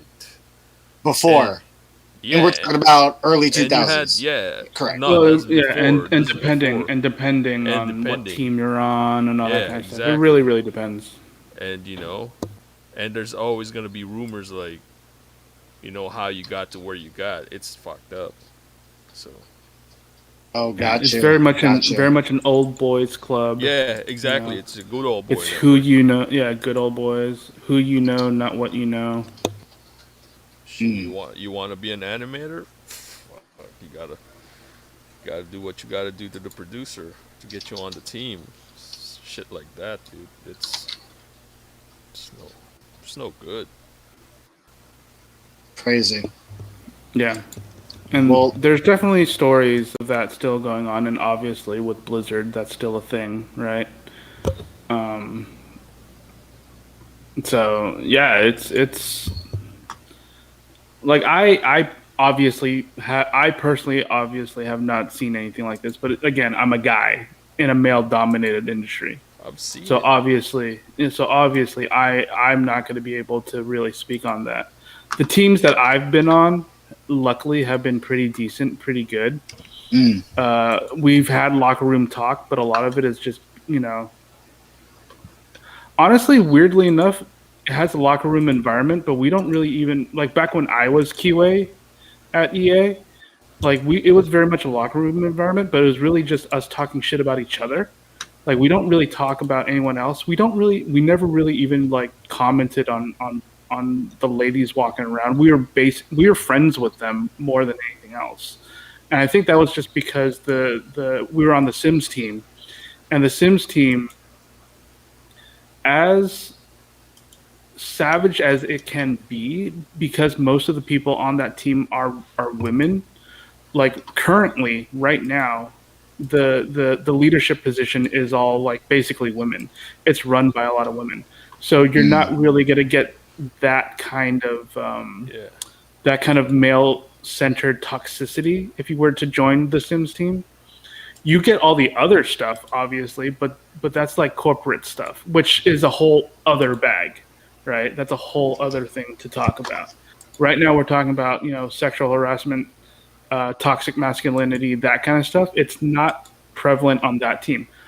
Definitely, back when I was there, one floor above on the Visceral team, that was old school white males dominating the team. I mean, they're the Dead Space guys, And I've heard stories. Personally, I've never personally experienced, never personally seen it, but the Visceral team was along those lines. Yep. And that's the same company, right? That is exactly the same company. So you can have that kind of culture. It really depends on who's running the teams, and who do you hire for these teams. Do I believe that the CEO probably doesn't really know what's going on? They probably have no idea really what's going on day to day, but they don't. But they're not investigating it. They don't care about it. Yeah, If it's happening, it's happening. They care about the bottom line. Yep. So the fact that go on. No, go ahead. Well, so the fact that all these like heads of Blizzard, or former heads of Blizzard, or former managers and former like directors are coming out saying, "We failed you. I'm sorry. I didn't know." Yada yada yada. It's because they didn't want to know. It's because they didn't want to care. True. People probably said something, and they didn't want to care. Why? Because it didn't matter to them. What do they want? They want to put out a game, make a bunch of money, retire early. One of the guys apologized. He retired at 42. Why? Because he didn't give a fuck about the people under him. He wanted the game. I think he was like a Diablo guy. The guy basically helped create Diablo, one of the biggest franchises in the video game industry. Retired at 42. Why was he able to do that? Because he exploited all these people. He didn't give a shit about how people treated each other. These games came out. He made millions of dollars. He got the fuck out because he had a mental issue. He felt burnt out, whatever the fuck it was, So, yeah, they obviously they knew, or they didn't want to know, and they just basically was like, screw it, I'm getting my bag and I'm getting out. That's really all it is, and yeah, and that's what happened. So.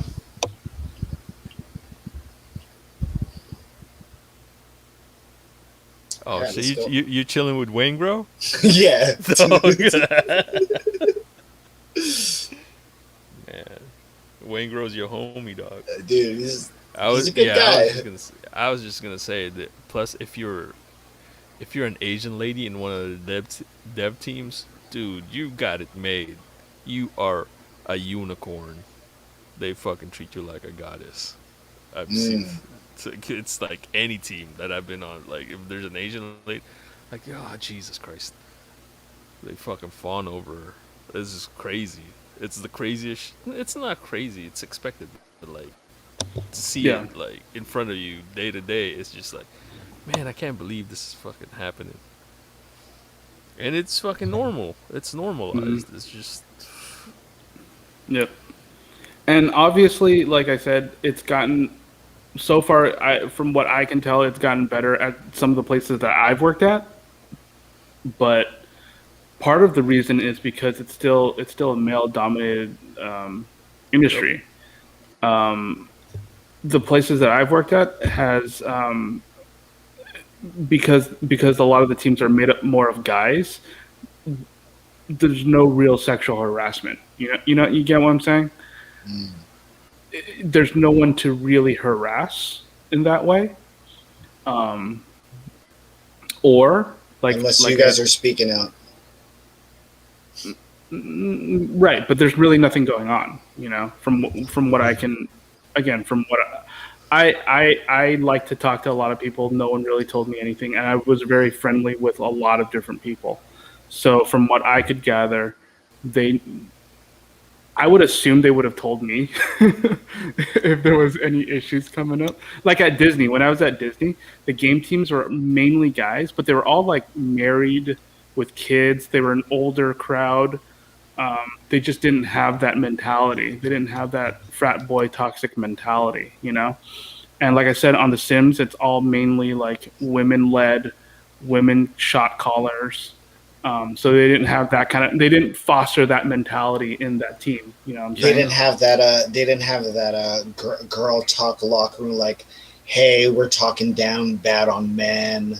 We're treating them like, bootlickers and right. No. Well, there's nothing like that. Yeah, the condescension is not from the fact that you're a man or a woman. The condescension is from the fact that you're a terrible person or a terrible employee, or they're a terrible manager and they're just bad at doing their job. You don't have to worry about the fact that it's because of you're a man or a woman. It's the fact that these people are just flawed people.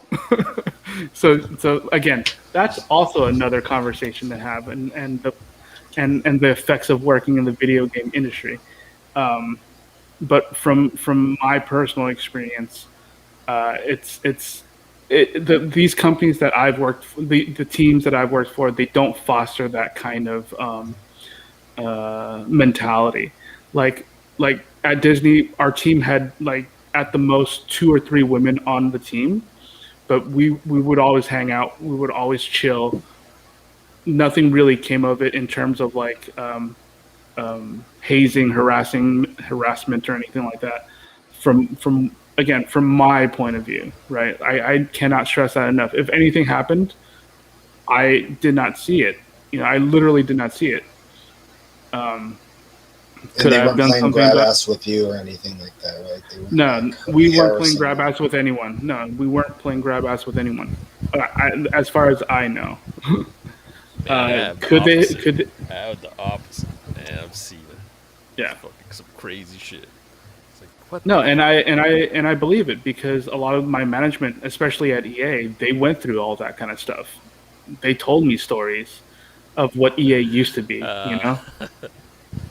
And literally, it was like some of the most horrifying stories of what EA used to be, how they used to just bang each other like all over the place, right? Sweet. Yeah, and in theory, yes, conceptually, sure, but when you actually think about it, it's quite horrible. When you have male managers doing this to their subordinates, it's a terrible thing. Horrible. Yeah. If it was a porno, fine, but this is real life, and it's not a good thing. I don't And, even click yeah. on those anymore either. Like the boss Yeah. ones. And yeah, so here you go. You have Just in a case. thousand Activision Blizzard employees basically saying, Hey, "Hey, what is this I see? hmm, Our Bennifer trolling us with an Inception level recreation of oh Jenny from the yeah, Block video. yeah." There's a thing where Ben Affleck is basically touching her butt, like Yeah, in 'cause the they're Jenny from the Block video. yeah, they're This is back. supposed to be They're Ben back, Affleck back. right here. Yeah. Yeah, that's supposed to be Ben Affleck right there. Awesome, my boy. Yeah. But yeah, so basically, a lot of people who work for Blizzard Activision are taking exception to their response because they basically didn't have a response to this whole thing. They basically were like, "It's not our fault," yada yada yada. We're good now. You know, it's just you're not saying anything to say, "Hey, we're gonna fix it," and here's the plan to fix it. You know, you're just trying to weasel your way out of it. And if the state of California has to step in and basically regulate you, you've done fucked up. Now they're threatening to maybe move to another state. It's like, all right, Yeah, good. a lot of them moved to Get the fuck out of here, yeah, a lot of them moved to Texas. or Florida, because they Or want to. Ohio. Yeah, because they want to fuck over their employees, and it's like, wow. That's why you need a union. That's why they need to unionize in the game industry. You know, they need to put power back into the workers. So yeah, this has been a pretty big thing in the gaming industry, just this past week.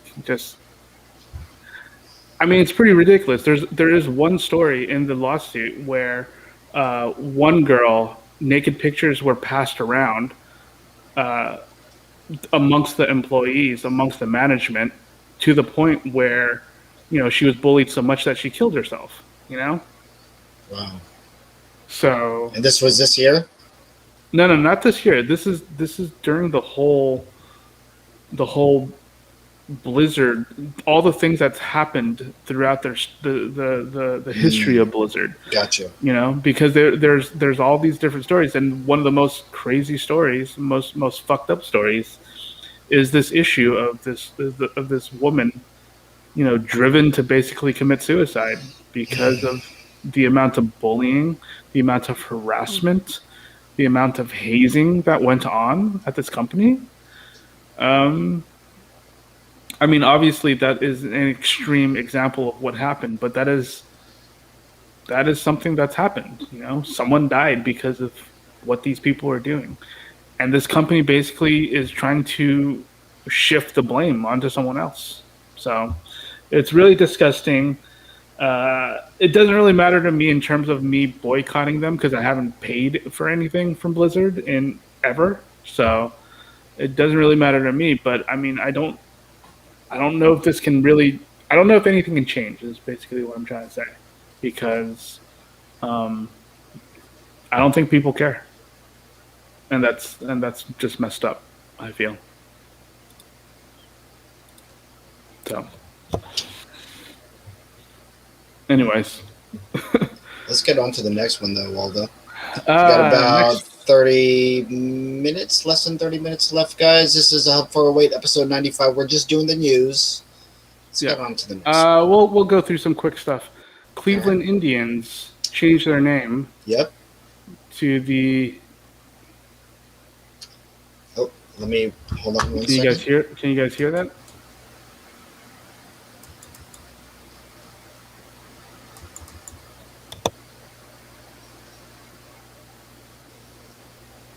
Yep, go, press.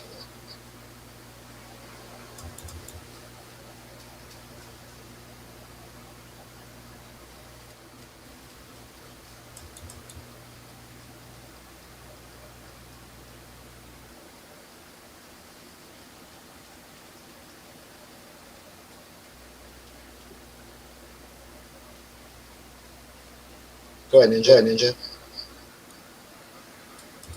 We are a city on the rise, forging into the future from our ironed out past. We are a city of fire and water, of trees and towers, built through generations of blue collars and the brightest scholars, and all of those who have worked harder. We hold tight to our roots and set our sights on tomorrow. And this is our team that has stood with our city for more than a century, from Old Municipal to the corner of Carnegie. A team that has seen its own progress and prosperity. Its history flows like the river through the heart of this city. A history that has given us miraculous moments. Moments that spanned years and others 22 games. Moments that broke barriers and moments that broke hearts. Moments that prove this is more than a game. We remember those moments as we move forward with change. You see, it has always been Cleveland that's the best part of our name. And now it's time to unite as one family, one community, to build the next era for this team and this city, to keep watch and guard what makes this game the greatest, to come together and welcome all who want to join us. We are loyal and proud and resilient. We protect what we've earned and always defend it. Together we stand with all who understand what it means to be born and built from the land. Because this is the city we love and the game we believe in. And together, we are all Cleveland Guardians.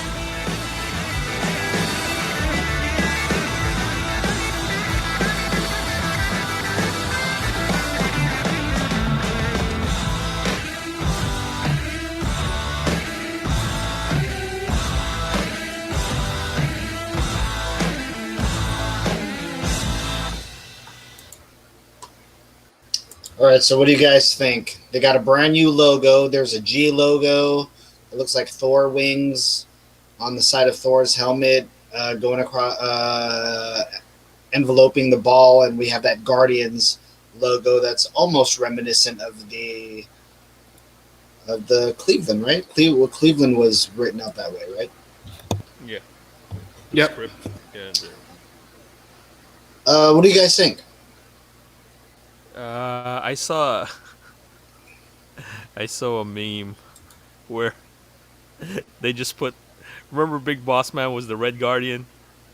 Yeah, They in WCW. Yeah, they put that. No, this is their new mascot. It was Big Boss Man. Dog. I was like fucking laughing. The Red Guardian.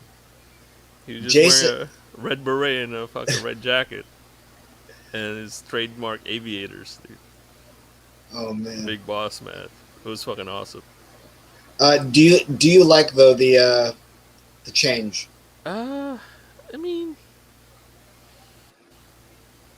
this Again, we're going from the Guardians right to yeah, it's I mean, it's hard for me to say because I'm not part of the agreed party. You know what I mean? So but I can understand why they had to change it. So it's fine. I'm not. It looks okay. It's not horrible. You know. I just really have nothing really to say about it aside from that it's just I don't like it's like it like in your head like oh you just like you know why they had to change it, but emotionally I'm not too attached to the issue because like I said I'm not part of the agreed party. So but I do understand why they had to change it. It's not as offensive as the football team, but gotcha. It's like dude the chop is more offensive than anything, and they still do that. Now they're probably not gonna do it, but Yeah, I totally doubt that. They were still doing it last year, so. Yeah. See, it's the chop. Like, it's the chop that's more offensive, really, to me at least. and the cheering. the chanting that the Braves fans do. Jason, I was gonna say, of course you're a baseball fan. We've gone through changes also. We saw it in football with them changing Washington Redskins to Washington Football Team. What do you think about this change, though? Guardians. What's your thoughts? They actually had balls to do it, and I give them a lot of respect for that. A lot of of props and respect for that. Yeah. I hope other teams follow suit. I mean, I know I am a big Atlanta Braves fan too, but at the same time, it's like, now it's up to you guys to do it.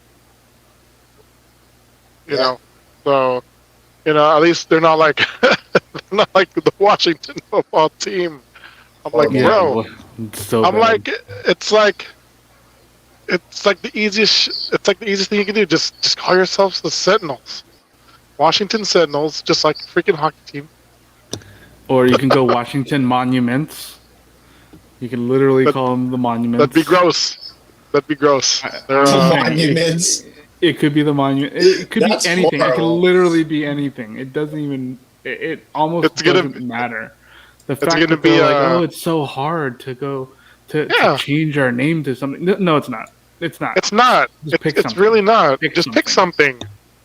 Literally pick Just something. pick something that sound hella cool. Because you have the Caps, you have the Washington Capitals, and you have the Washington Boulets already Wizards. changed their Just name. call yourself the Sentinels, like in the freaking movie. How hard is that? Do you like the Guardians, though, They probably Jason? can't. They probably can't use Sentinels then. Do you like Guardians, though, Probably Jason? copyrighted somewhere. Huh? Do you like Probably. Guardians, though? Do you like That's Guardians? completely fine. Yeah. I mean, it's like they're defending their city as Guardians, so why not? Do you like the Right? logo? I mean, Kinda it's cool. cool. It looks I actually like an think old it's school pair of shoes, but but it's cool. I mean, it's better than than the stereotypical freaking Lego they've had for 100 years. Is that what it is? Yeah. Give or take. So I mean, I hope other teams will have will have the balls to change their names. I'm hoping as much as I cheer for my Atlanta Braves, I hope they change their logos too. I hope they change the chant and the chop stuff. Because I like I said, I go to the Giants games when Atlanta plays, and when I see Atlanta fans do the chop, I'm like, I don't do that shit. That's not me. I'm just there to cheer for my team whenever they play. I don't do all that, the noise stuff, the chanting, the chopping. I don't do that shit. Yeah, because they stopped before Cleveland changed the name. They stopped using that Chief Wahoo mascot a Yeah, year. and they switched to the C. Yeah, they Yes, switched to just the yeah. C. So they were actually trying to make a difference. Ninja, what about you? Do you like the name change? Do you like the logo? So here, go to my screen real quick. I'm sharing the screen. So basically, in Cleveland, right outside of the stadium, there's these statues called the Guardians of Traffic or the Guardians of Transportation. And this is kind of what they named the team after. You can see right here, it's right outside the stadium. And as you can see right here, the logo is kind of based off the wings of because they're like Greek gods, like that's supposed to be Hermes or something like that. Some Art Deco. So I like yeah, it. some very very cool Art Deco stuff. So Yeah. I'm so not that's mad at kind of Art where Deco, so that's where the imagery kind of came from these statues. The name kind of also came from these statues as well. So the fact that it kind of ties back into the city and ties back into their history a little bit more, a little bit cleaner. It makes sense. Whether or not people like the name or dislike the name, it's fine.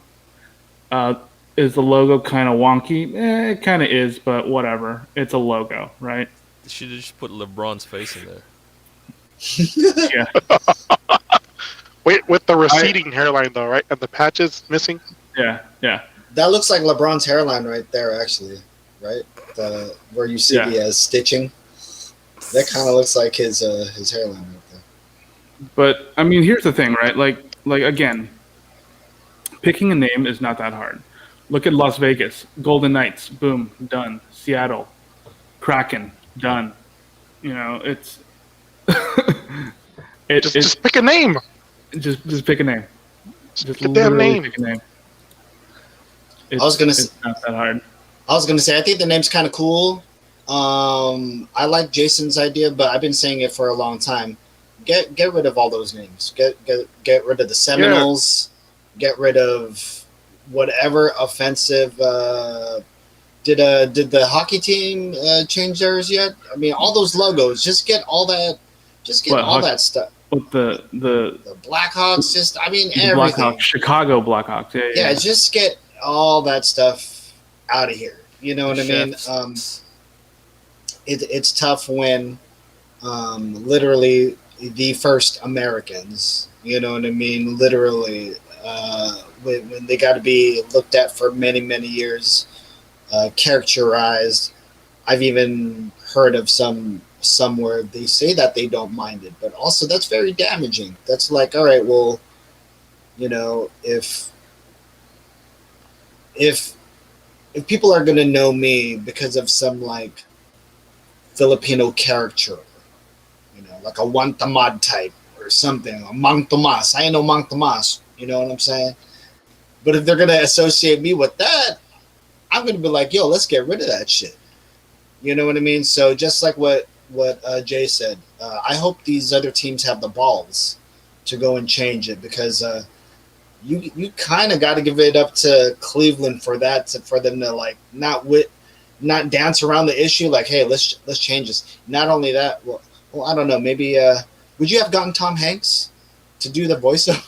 That was Tom Hanks doing the voiceover. He's not even from Cleveland. Yeah, that is honestly the weirdest thing to me about that announcement, is that they got Tom Hanks, an Oakland native, former ball boy, former vendor, you know, hot dog seller, Yeah, he's not cotton even from candy there. seller at Oakland Coliseum to do the voiceover.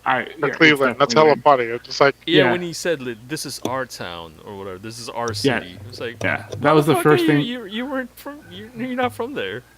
So he's not from there, but I believe he did some like his They should have growing got up, Chet. like his early acting stuff. I think he started in Cleveland, I believe. They should have got Chet Hanks instead. He's Yeah, more who has even less. Patois. He has even where he less speaks. connection to it. Yeah, he has like, you know, he speaks like patois, right? Yeah. Very good. Do you seen right. you seen the Philadelphia Warriors old logo? It's fucking wild. It's Yeah. Yeah. Yeah. All right, let's get on to this one. I had read about this last week. Go ahead and let them know. So I think before we talked about Netflix trying to get into video games, they have a little bit more details of what it's going to be. Games will be included in the subscription. They're going to focus on mobile devices. They're trying to compete with TikTok and Epic. Epic makes Fortnite. So I guess if you already have a subscription to Netflix, you can expect video games from them on your phone sometime in the future. I don't know. I wish them all the best, but again, making video games is not the easiest thing in the world. No matter how much you think you're baller at making things, it's a completely different beast from making a movie, from making, you know, software. It's a completely different skill set and a completely different mindset to making video games. So, And let me just put this in the most layman's terms that I could say. Like, I go to Netflix for fucking movies. yeah, That's it. sure. It's some But if their series, games, you know if what their I mean? games are good, I'm pretty sure people will play it. They already have a built-in audience of I don't know how many millions of people, you know. So for them to expand, that's fine. That makes sense business-wise. What up, press? But I don't know if they can actually pull it off. Is all. If they can actually pull off making a video game that's fun and engaging and entertaining, or will it just be shovelware? You know, I don't know. So, Any All right. thoughts on this, guys?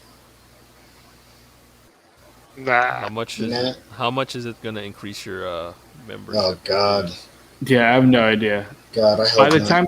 By the time the the first game comes out, I'm pretty sure they would have, they would have increased the subscription a couple times already. So, yeah, I don't know. I have no idea.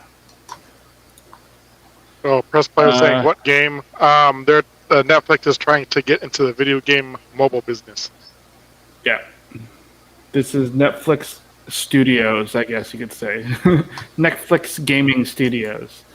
Jeez. Included in the subscription, focused on mobile devices, competing with TikTok and Epic Games. So I feel like it's going to be short, 5-minute sessions is what they're basically, because mobile devices, the average person plays a session for about 5 minutes. They don't usually spend that much time in game.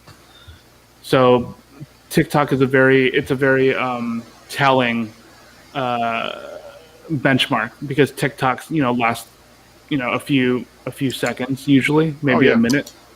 So they're trying to go for that quick hit, play a quick session, get out, play a quick session, get out, play a quick session, get out. That's what they're going for. I don't need that. I don't need that stuff. I have my Xbox Game Pass on my phone, so I can just connect to any controller I got and just play off of that. Yeah. Press play. Yes, there are a few mobile games where people play for hours, but that is definitely the exception, not the norm. Most average people play very quick sessions on mobile games. That's why you look at the most popular games are very casual. You can finish a game in about 5 minutes or so. Obviously, if your commute takes longer and you're on a subway or something like that, you might be in there for a lot longer. But most people spend roughly about 5 minutes. In a like, let's say like you do Clash of Clans, you do a battle. It doesn't take longer than 5 minutes. It takes like 2 minutes. That kind of thing. So.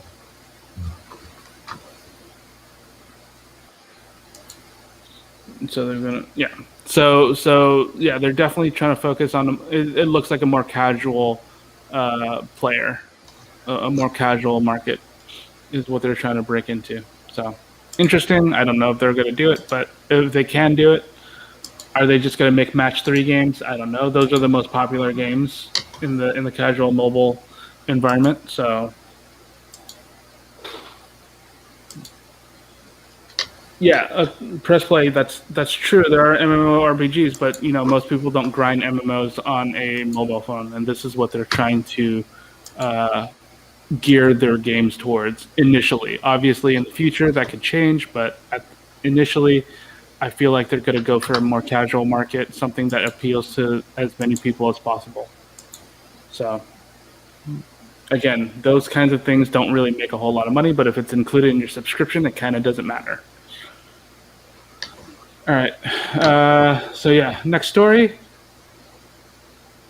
Apparently, Netflix is gonna make a Pokemon live-action TV show from the Lucifer creator. I don't think there's any real news about it yet. It's just it's gonna be a live-action Pokemon show. I don't know. Yeah, there's no news. There's nothing about it. It's just. It's going to happen. So interesting. It could be fun. I'm not exactly the biggest Pokemon fan, but it's a thing. Lucifer's a good show, though. Not bad. It depends what countries. I know Korea and China would be going. Eventually it would. Look, okay, yes. MMOs could make it to an MMO. MMOs could make it to mobile. But at the moment, it's definitely not quite there yet. The tech isn't there yet. You're going to get these weird pseudo MMO RPGs. So it's definitely not a big thing in the market right now. Like if you were to look at the stats for most popular games in the world, it's not they're not MMOs. They're 100% not MMOs on your phone. All right. Next story. There's going to be a new Barbara Gordon in Leslie Grace is going to take the role in the live action movies. She was in the Beautiful. Heights.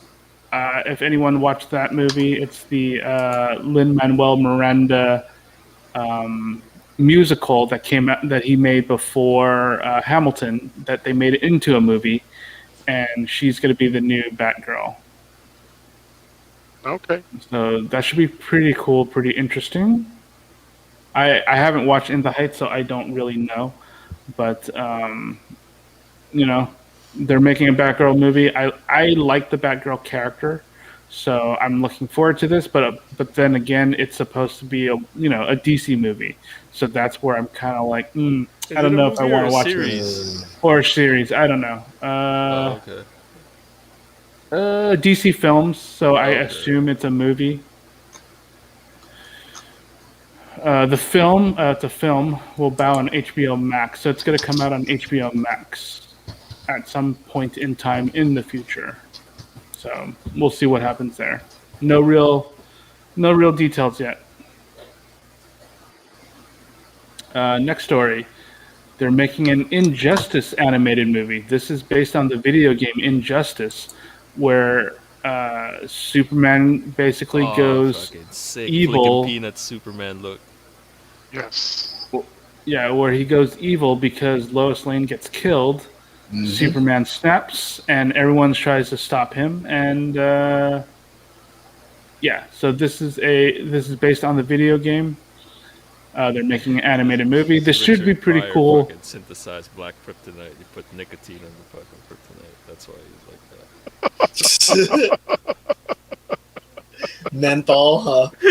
he has a menthol. He's fucking in the bar flicking peanuts. That's his look.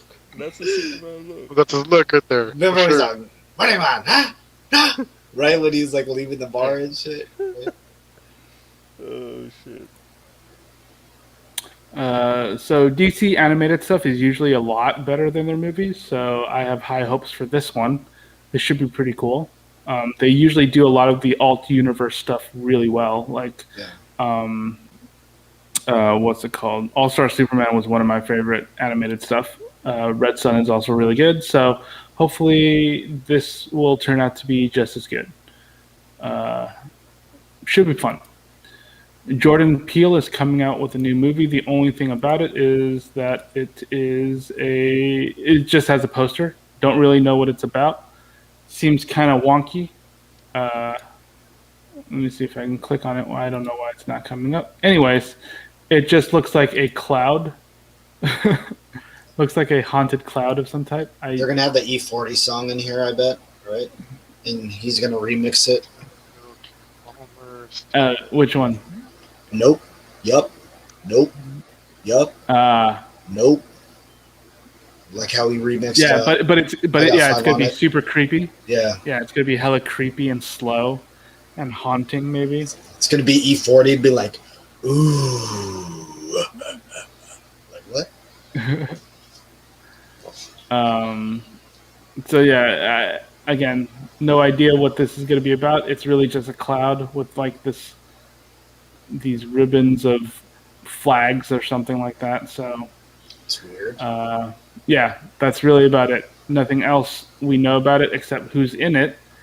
Daniel Kaluuya, who's in Us, Stephen Yeun, obviously. So Keke Palmer again, really interesting. So I don't know. Should be cool. I think it's the third. I think it's the extension of Us. Like a spin-off or a No, sequel like or a something continue, like that? like kind of third. like the third movie. So like you know how Get Out was just a community, like a small knit community, and then Us become like a full-on city or like a town, and now this is the city. So, yeah, maybe. That's what I'm Or it could thinking. or it could be about spiders. I don't know. yeah. Or everyone's an alien. Maybe. But yeah, this should be pretty cool, pretty fun. Again, no details, just this poster. Next story. Here we go. First Filipino gold medalist. Right, congratulations. Heidi Lynn Diaz. She is a weightlifter. Gotta reload this. Yeah, that's But impressive. yeah, so congratulations. Called it. Yeah, you did bring that up, didn't you? I thought called that it was good. familiar because I saw the name and I was like, that's really familiar. Because I was watching her last 5 years ago at the Rio, and she was like she came out of nowhere. So I was like, oh, she's gonna get it next on the next one. And then I told Joe, she's like, I told Joe she's gonna get it, and then it happened. She pretty much lifted 1.5 Joffreys. Pretty much, man. Joffrey's. On the clean and jerk. On the Yep. clean and jerk. Especially the jerk part. Yep. Ninja, I did bring up one also. It's good. I did have a story, but that's going to be on the what do you call it? But yeah, shout out to her. She came through. She came through with it. You know, I watched the actual event too. That was cool. I got to see all the other weightlifters too do their thing. She did drop it maybe one time. She had one attempt where she had dropped it, but she made up for it. So yeah, shout out to Hidalyn Diaz, and not only that, a Kumu user as well. So make sure you guys follow her on Kumu. And congratulate her. Yeah, congratulations. Doot those hearts. Yeah, do those hearts. Hopefully this theme can the connection can show. Maybe if we can show a highlight of hers. God damn. Yeah, I'm just. All right. I do have your thing here, but Yeah. let me. It's fine. Yeah, I don't. So yeah, it's just loading. Really, really annoying. But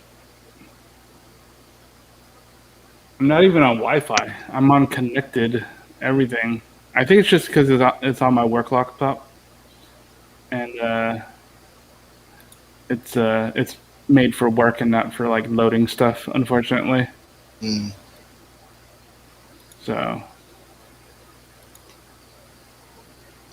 While yeah, that's it's just loading, really, really slow.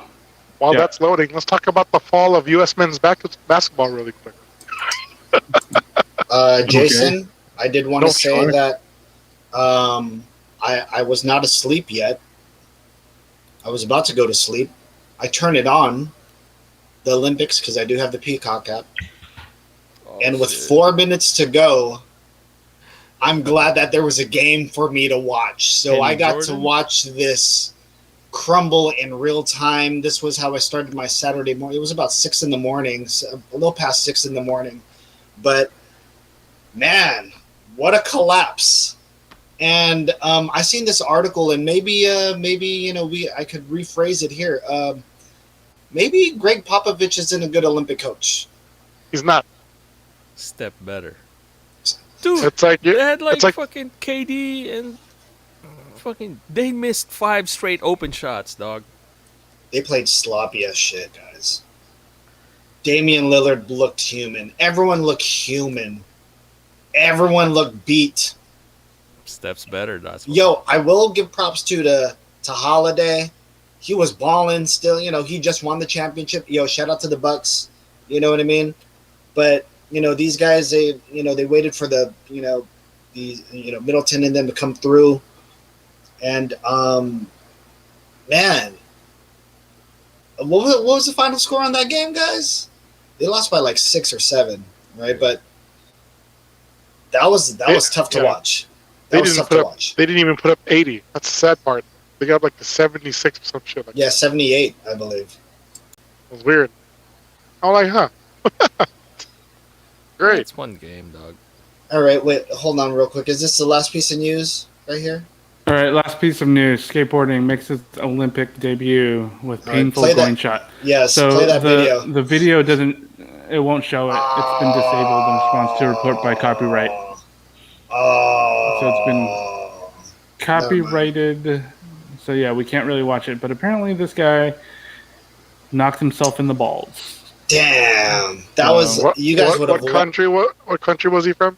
Peru. Man, if you just Oh, played Peru? that, Okay. Peru. Got it.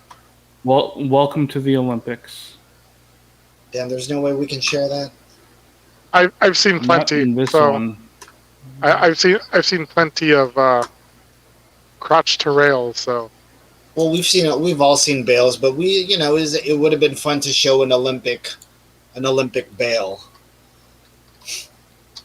Yeah, that's true. Let me see if I can find a video of him.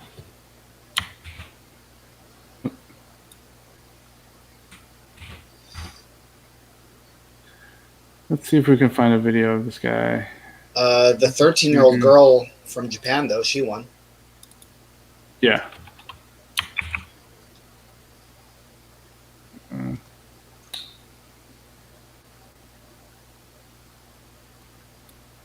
Yeah, skateboarding is definitely really interesting. Like, I used to watch a lot of X Games and stuff like that. Actually went to San Francisco back in the day when X Games was out here. Really cool stuff.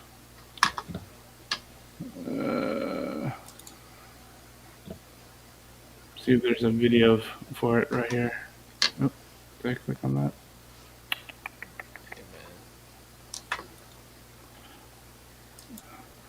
This looks really bad for him. That's me when I don't pull out, dog.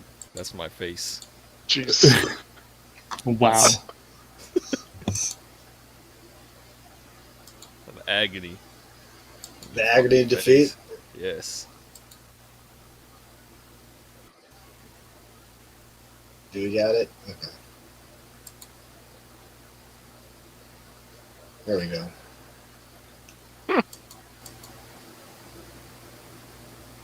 They should play the Yeah, I would Jackass say theme. contest nerves.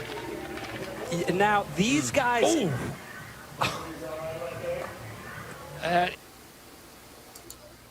yeah, I would... It's a little choppy.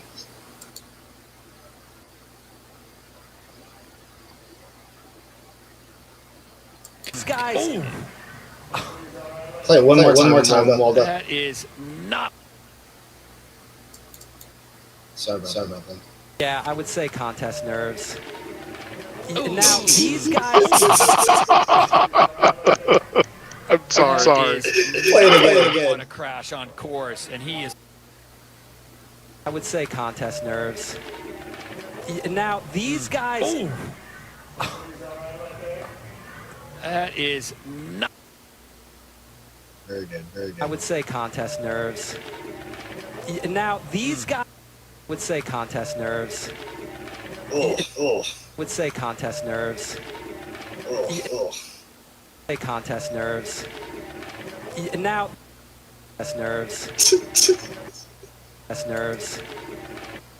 Contest nerves. Just all right. As we see him crashing into this, man, how do you go back home after this? Right? You just go back home, man. How do you go back home? You just go back home.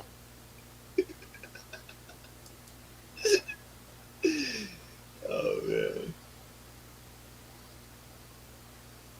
Look at that. Yeah, that's pretty brutal.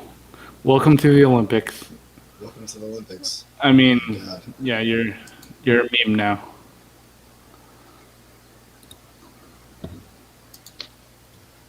It's not too bad. Okay. Yeah. That wasn't too That's, bad. It's not too bad. I've seen worse. oh, I've definitely seen worse. Yeah. Again, basketball though. Yes, they lost to France. This is the same team that they were worried about 2 years ago, or whatever, 3-4 years ago. So yeah, it did not work out. Again, everyone looked human. You know, everyone looked really burnt out and tired. It looked like nobody had no legs like the last 2 minutes. You know what I mean? So that was different. I thought that these guys would, just like what Jason said, maybe put up at least 100, at least 90 points. You know what I mean? You know, Yeah, they have all the They have KD, dog. And I'd play with a chip on my That's shoulder. all they have. That's all they have is ballers. They don't have a team. All they have is hoopers and ballers. They don't have no team. Hoopers, right? They don't have dirty And work ballers. dudes. They don't. I mean, they don't. The only dirty work dude they got is Draymond. That's Drew it. Holiday and Drew Draymond. Holiday. Yeah. That's it. Like, who else do you got? JaVale is there, but they didn't play JaVale. JaVale's something else. I don't know what to call him. Hey, man. He works hard, though. You don't have to run plays for him. But he wants to be point guard. Who, You know what I'm JaVale McGee? Yeah, he wants to be point guard. Fucking JaVale. Point center. But yeah, man. Like I said, Got more international wins than games KD. caught up. International games caught up. Like, there's no excuse. Like, this is an NBA team. I mean, just NBA players, not a team. You know, they should have just made Steve Kerr the head coach. At least you'll get instant offense. Actually, that would have been fucking. Yeah, Well, right? it's one game, so. Yeah, but they gotta make it out of the group stage though. Yeah. One loss can make a difference. Yeah. They'll Well, probably face him again, we'll too, and lost. We'll see. Because you gotta get one game in points too, and then your total score is like the tiebreaker, I think. Dude, they don't have, like, the real top of the line dudes really there. They don't have LeBron. They don't have AD. They don't have Steph, Harden, all those dudes. But they do have KD, so. And they still fucking an NBA team, so. I mean, NBA All-Stars, so. Yeah, there's really no excuse. yeah, for that. exactly. But it's So there's no excuse. still one game.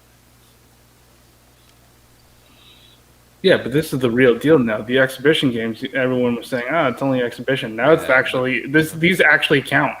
But they're not This eliminated counts. yet, so. If they're eliminated from medal contention, yeah, that sucks. But, you know, they still have wiggle room. Like, although not a lot now. But, That 70 whatever 76 or 78 points doesn't look too good at the moment. Mm-mm. Yeah, Especially for tiebreaker. That's still bad. That's still bad. That's And for a especially with all tiebreaker that, too. especially with all that firepower on that team, though, too. yeah. You know what I mean? Eh. Granted, it's not the best team that we've put out these last summers that we've, played for the medal, but I'm just saying, there's people on that. There's some real dogs on that team. So we should have been playing like some dogs last night. And they were playing sloppy. They were playing super sloppy. You know what I See, mean? that's So, the thing. You can't flop in the Olympics, man. They won't call it. Yeah, that's the thing. It's, who's to say they just tune, pop out. They're not really listening and shit. KD doesn't seem like the type to listen. He just doesn't. Yeah. no, he's busy fighting with what's his name? Who do you get Twitter? into a little? Twitter. Nah. Yeah, Bam. Yeah, Bam, right? yeah, From exactly. yeah. It's like some dumbass shit. And they put Zach LaVine. Like, the fuck? Zach LaVine don't play defense. What do you need him there for? Fucking just The shoot. fucking. He had fucking Offense couple and open dunk. shot. Yeah, he had a couple of like when they were behind 2, he had a fucking wide open shot, and he fucking clanked it. So, I don't know. Hey, it is what it is. So, it's all good. I'm more excited about fucking all the wrestling news this week or last week. Oh man. What? Just one thing to bring up. The heavyweight boxer from New Zealand. You gotta watch that guy. Oh, in the Olympics. Yeah. What day is that? I was watching it today. Oh, on okay. my phone. So, Yeah. so he had They're- fought, Yeah. they fought already They're- today. Yeah. I think they're should be in the quarterfinals. I think now. So whenever that pops up. Yeah, I was watching the skateboarding stuff. That's tough, man. I thought that these guys were just going on a run. You can only bust one trick, I think. No, right? they give you Or do they give you two. No, they do two street runs, and then you get 5 tricks after. That trick shit that's tough. You know what I mean? It's just like you gotta come with it. You know what I mean? And it's I know a lot of the times you probably don't even know what you're gonna do until you kick that board and flip it in the air, right? It's not like you can So yeah, it's tough. Joff though was mentioning the wrestling. He likes some of the stuff going on in wrestling. I don't know if any of you guys caught that clip that I had showed regarding Matt Cardona, aka Zack Ryder, winning his first heavyweight championship belt. They are comparing it, and I know maybe to you guys you're going to be like, "What? This doesn't even make sense." But hear me out here. They are comparing it to the thing that happened 25 years ago when Hogan turned heel.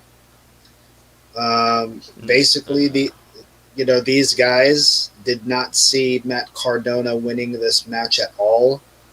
All of a sudden, he gets the 3 count, and he is pelted with glass, beer.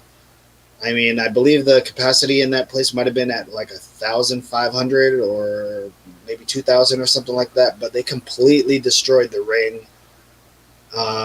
For some of the naysayers, they're like, "Yo, this guy has never had a fucking world title in his fucking life. All of a sudden, he wins it at an indie show, becomes the biggest heel in a way because he's like, yo, I'm not known for a death match and fighting crazy like this." But he goes out there, and I don't know if, man, his body looked disgusting, actually. I saw a couple of pictures. Yeah, he looks in really bad shape. He has a fucking hole in his arm, dog.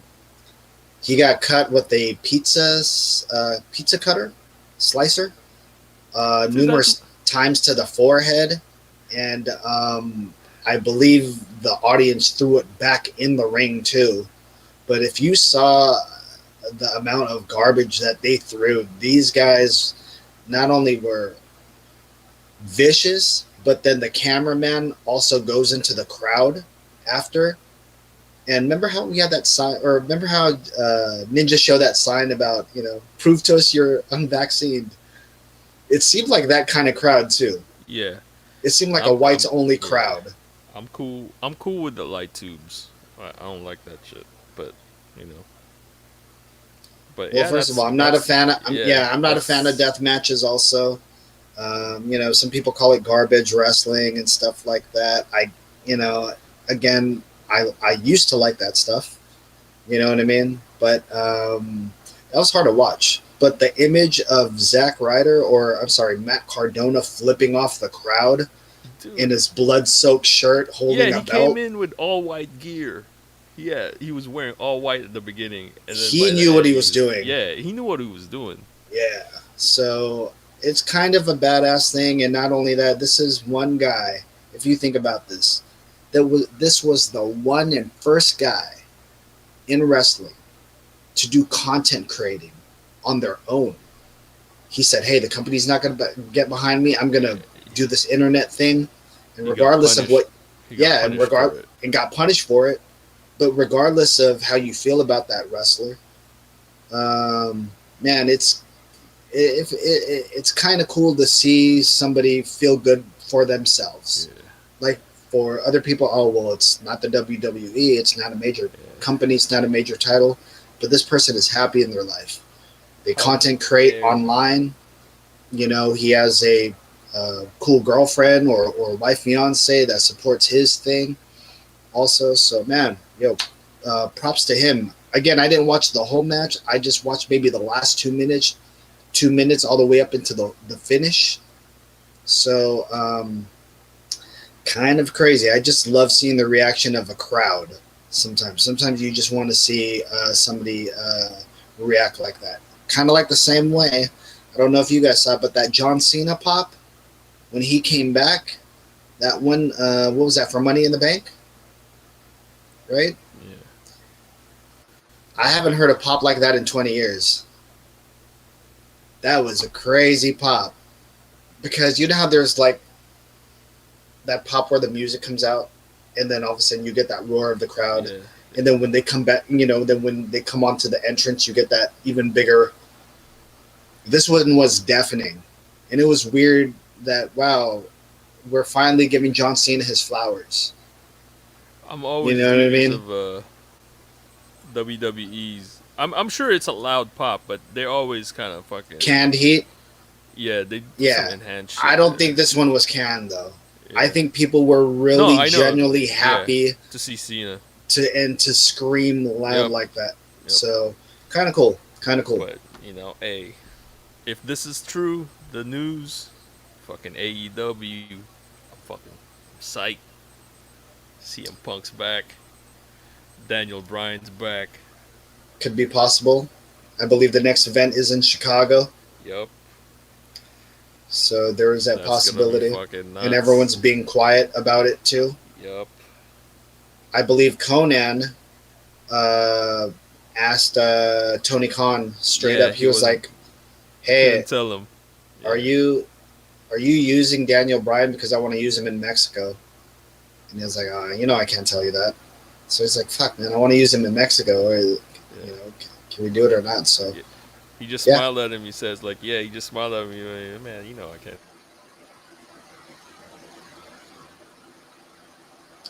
yeah, I'm excited to see what happens.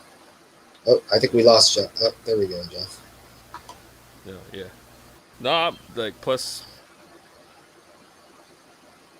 the news are true.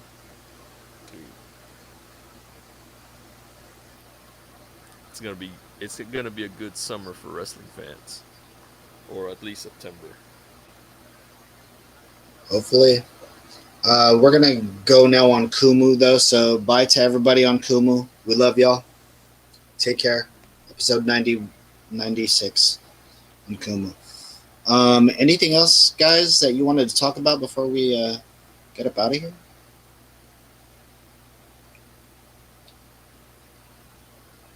No, I'm good.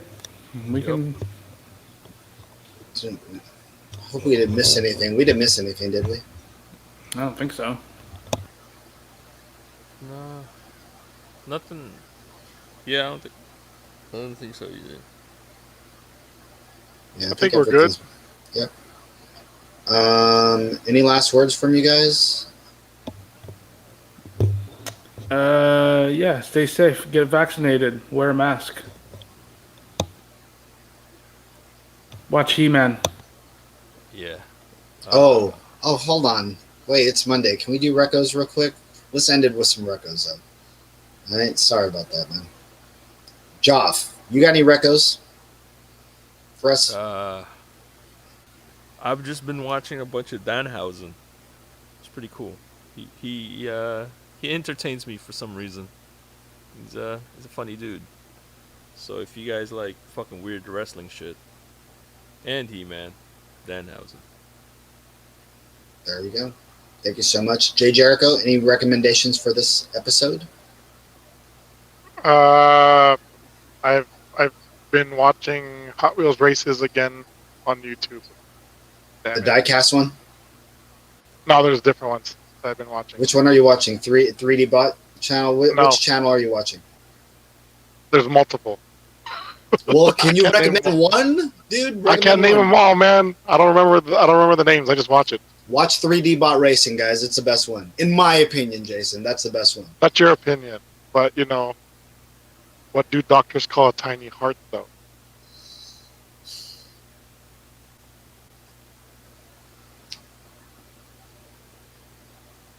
Kevin.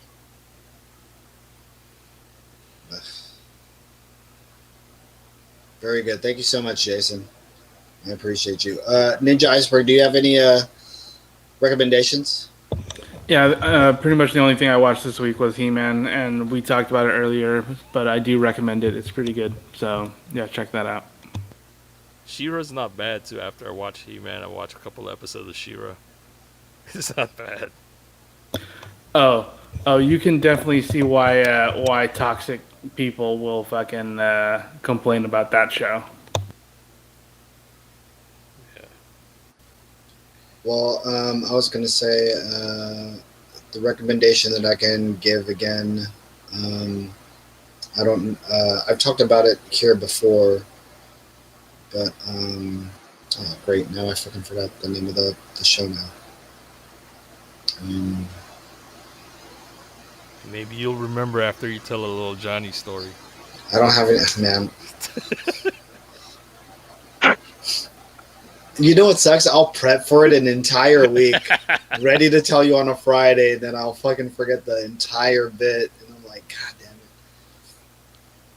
But I was gonna say, much later on today, I like how Jason did bring up the Hot Wheels stuff. It's gonna be a little late. It's gonna be late for these guys here, but at 2 a.m. I'm doing my final episode on Otaku tonight. I'm doing my Hot Wheels racing tonight, guys. So you'll see a whole bunch of racing stuff. Jason did bring up that, he's all, yeah, there are plenty of Hot Wheel diecast racing stuff. I was going to say one I could recommend, though, watch 3D Bot Maker. He does King of the Death matches on there. The commentary is amazing, very funny. The writing is funny, but they actually really play it too. Like there's a lot of role playing in there too. So they just did the JDM, like a brand new JDM tournament. So check that out. I like how Joff also brought up He-Man. I am gonna watch He-Man, so I highly recommend that. And man, I think that's it though. So hey guys, this is a Hub 408. We will see you guys on Friday for episode 97. Yeah. Yep. Hot 97. Dang, that's crazy. Wow. Oh man. All right. Well, thank you to everyone. We will see you guys later on this week. Thank you guys. We love y'all. Are we gonna play High Energy on? Yeah. Yeah, that's fun. Some Stevie B. Yeah. Cool. Hot 97. We try to get, or no. Oh yeah, it was Stevie B. Shout out to Stevie B. Like we had I think it was Liana had said he was performing on stage, and then they arrested him for child support while he was performing. What? Yeah. Damn. And me and Liana were like, we should book him for Kumu so we can get him some work. Wow. Didn't even let him finish his set, dog. They didn't even let him finish his set, dude. They arrested him. Fucking rude. We should book him for KumuCon. Super rude, dog. If you want to see Stevie B at KumuCon, make sure you write his name down. Make sure I'll perform with Stevie B. So ask for both of us. That'd be hella sick. Dude, we'll do Drake covers, dude. Like, but it's Stevie B, right? Stevie B doing Passion Fruit. Hold on, we're coming home. Yeah, but it's Stevie B. And special guest Timmy T. One more try. I never put my arms around you. I'm not a child. I hate myself sometimes. Anything else before we get it? Oh, by the way, shout out to the people on YouTube. Shout out to the people on Twitch, on Facebook. They were watching us. There was at least 2 viewers. Well, one of them just dropped out right now, but we had a couple of viewers on here. It's me. It's me. It's me. DDP. Hey, Jason fucking headband look like he's fucking Jim McMahon and shit. I know, right? In your hair, dude. You're like John Cena. When John Cena came back with the new hair, you came back with the John Cena hair. Yeah, the John Cena hair. I have it. It's good. It actually looks good on you. Did you tell him, hey, give me the Cena? No. This is how they normally cut my hair. I just wear a hat. Actually, here's another recommendation. Go watch Colt Cabana telling him, this is when Colt Cabana and CM Punk were still friends, but he tells a story about John Cena, where John Cena's getting a haircut. And he's like, oh, you're getting old, Tight and Mighty or something like that. And it's the same one that he's been getting, his flat top. High and tight. Yeah, High and Tight. And he said the way that John Cena treated him after he told him, "Are you getting a cool haircut?" Like there's an animated, you know how like they'll animate certain clips and stuff like that. So that's actually a good one. Look up Colt Cabana John Cena haircut. It's actually pretty good. I think that's it though. I don't have anything else to recommend. Go watch some Charles Barkley inside the NBA. That's another recommendation. When he's talking about them women from San Antonio. It's my favorite. It's like, did you know that he mentioned he can't even say San Antonio anymore? Like he mentioned it on a recent episode of TNT. Like the producers do not even want him mentioning that at all because of the damage. Because he kept harping on it till like the entire show. It was all funny. But it was Shaq. I think it was Shaq. He's all, what they say, Chuck. I know he's going. What they say, Chuck. On the Riverwalk. Or the Phoenix Suns, when he's talking about the Phoenix Suns and their nachos, the nacho cheese, that shit is fucking hilarious, dude. Wasn't he talking about the nacho hat at one point? I think so. Yeah. It's really good though, man. You know what? I know he's quitting, right, in 2 years. Yeah, because he fucking can't be himself anymore. Yeah. So I was gonna say, shout out to Charles Barkley. Go watch some Charles Barkley. Oh, and here's another one. Here's actually a good recommendation. Go watch the super cuts of The Office. It's pretty good. The basketball one I watched over the weekend. It's really good. That shit reminds me of work, dog. Shout out to Liana. Liana was actually talking about a podcast. She's listening to the Office Ladies right now. The Office Ladies podcast, which is Angela and Pam. They go and rewatch the old episodes and they talk about how problematic they were or how bad those episodes were. So there's this one part where Bestie was telling me that Jim gets elbowed in the game by Roy. Yeah. Completely real. They left it. So that was not in the script that he got elbowed and how he's bleeding. And everyone's reaction was real. That was all improv right there. And another thing that was all improv, which is kind of cool, and I know we're on thing, but one of my favorite episodes, Jason, which you can't even really talk about nowadays, but Gay Witch Hunt. One of the best episodes ever. But there's a whole bunch of stuff in there that they added also, but then they can't even, you know what I mean? It's like... that episode was so bad. It's really funny though. But amazing too. Just a bunch of the extras that they have put in there.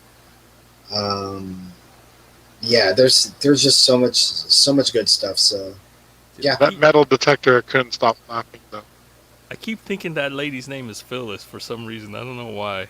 It's always... Oh, here's what I was getting at with Gay Witch Hunt. It led me to an article where the spoiler alert, the kiss was not in the script. So when Steve Carell was kissing Oscar, all improv and everyone's reactions was 100% real, but still in character. So if you see Mindy Kaling cheering on, she's the only one cheering. She's like, "Oh my God, yay!"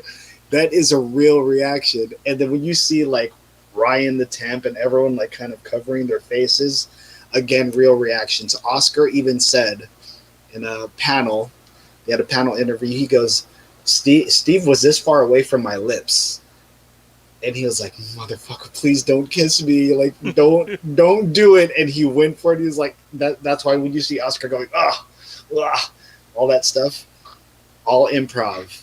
Amazing stuff. And I believe Dwight at the end goes up and kisses Oscar too. So that again, amazing stuff. Go watch The Office, man. It'll make you feel good. Although when I've looked at problematic episodes of the Office, they're all the ones that I like. They're hard to watch. You know, they're very hard to watch nowadays. So. But if you want a clean one, go watch the basketball one. It's great. I can't. They added an extra like 10 minutes. So there's extra basketball in there. You see like there's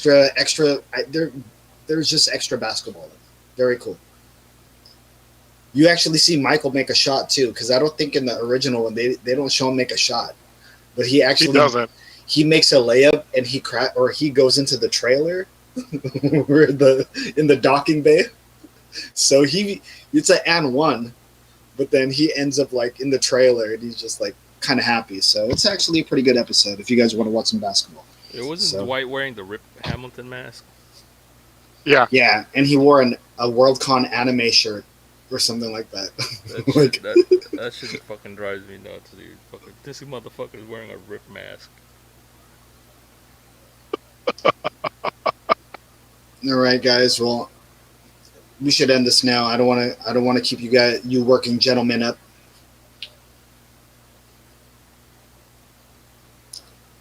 All right. So, hey guys, this is Cool. 408 episode 97 this Friday. Yeah. Please follow. Wait, go and say the sign off. What do you say? Smash like all that. Say it. It's your guys. That's your guys' job. What? Follow, subscribe, smash the like button, hit the bell for notification. Yeah. Wait. Oh, we do have YouTube. Never mind. I was like, Yeah, we have to say that. You We have to all start of saying it. that. You have all of that. We have to. I know it's been. I'm having a very busy. It's very hectic and busy right now. But I was going to say I'm trying to make an intro for us, an outro, and a music thingy, whatever. So hopefully you'll see more, and maybe some timestamps too in some of the episodes. So episode 97 later on this week. Take care, guys. Bye bye. Laters.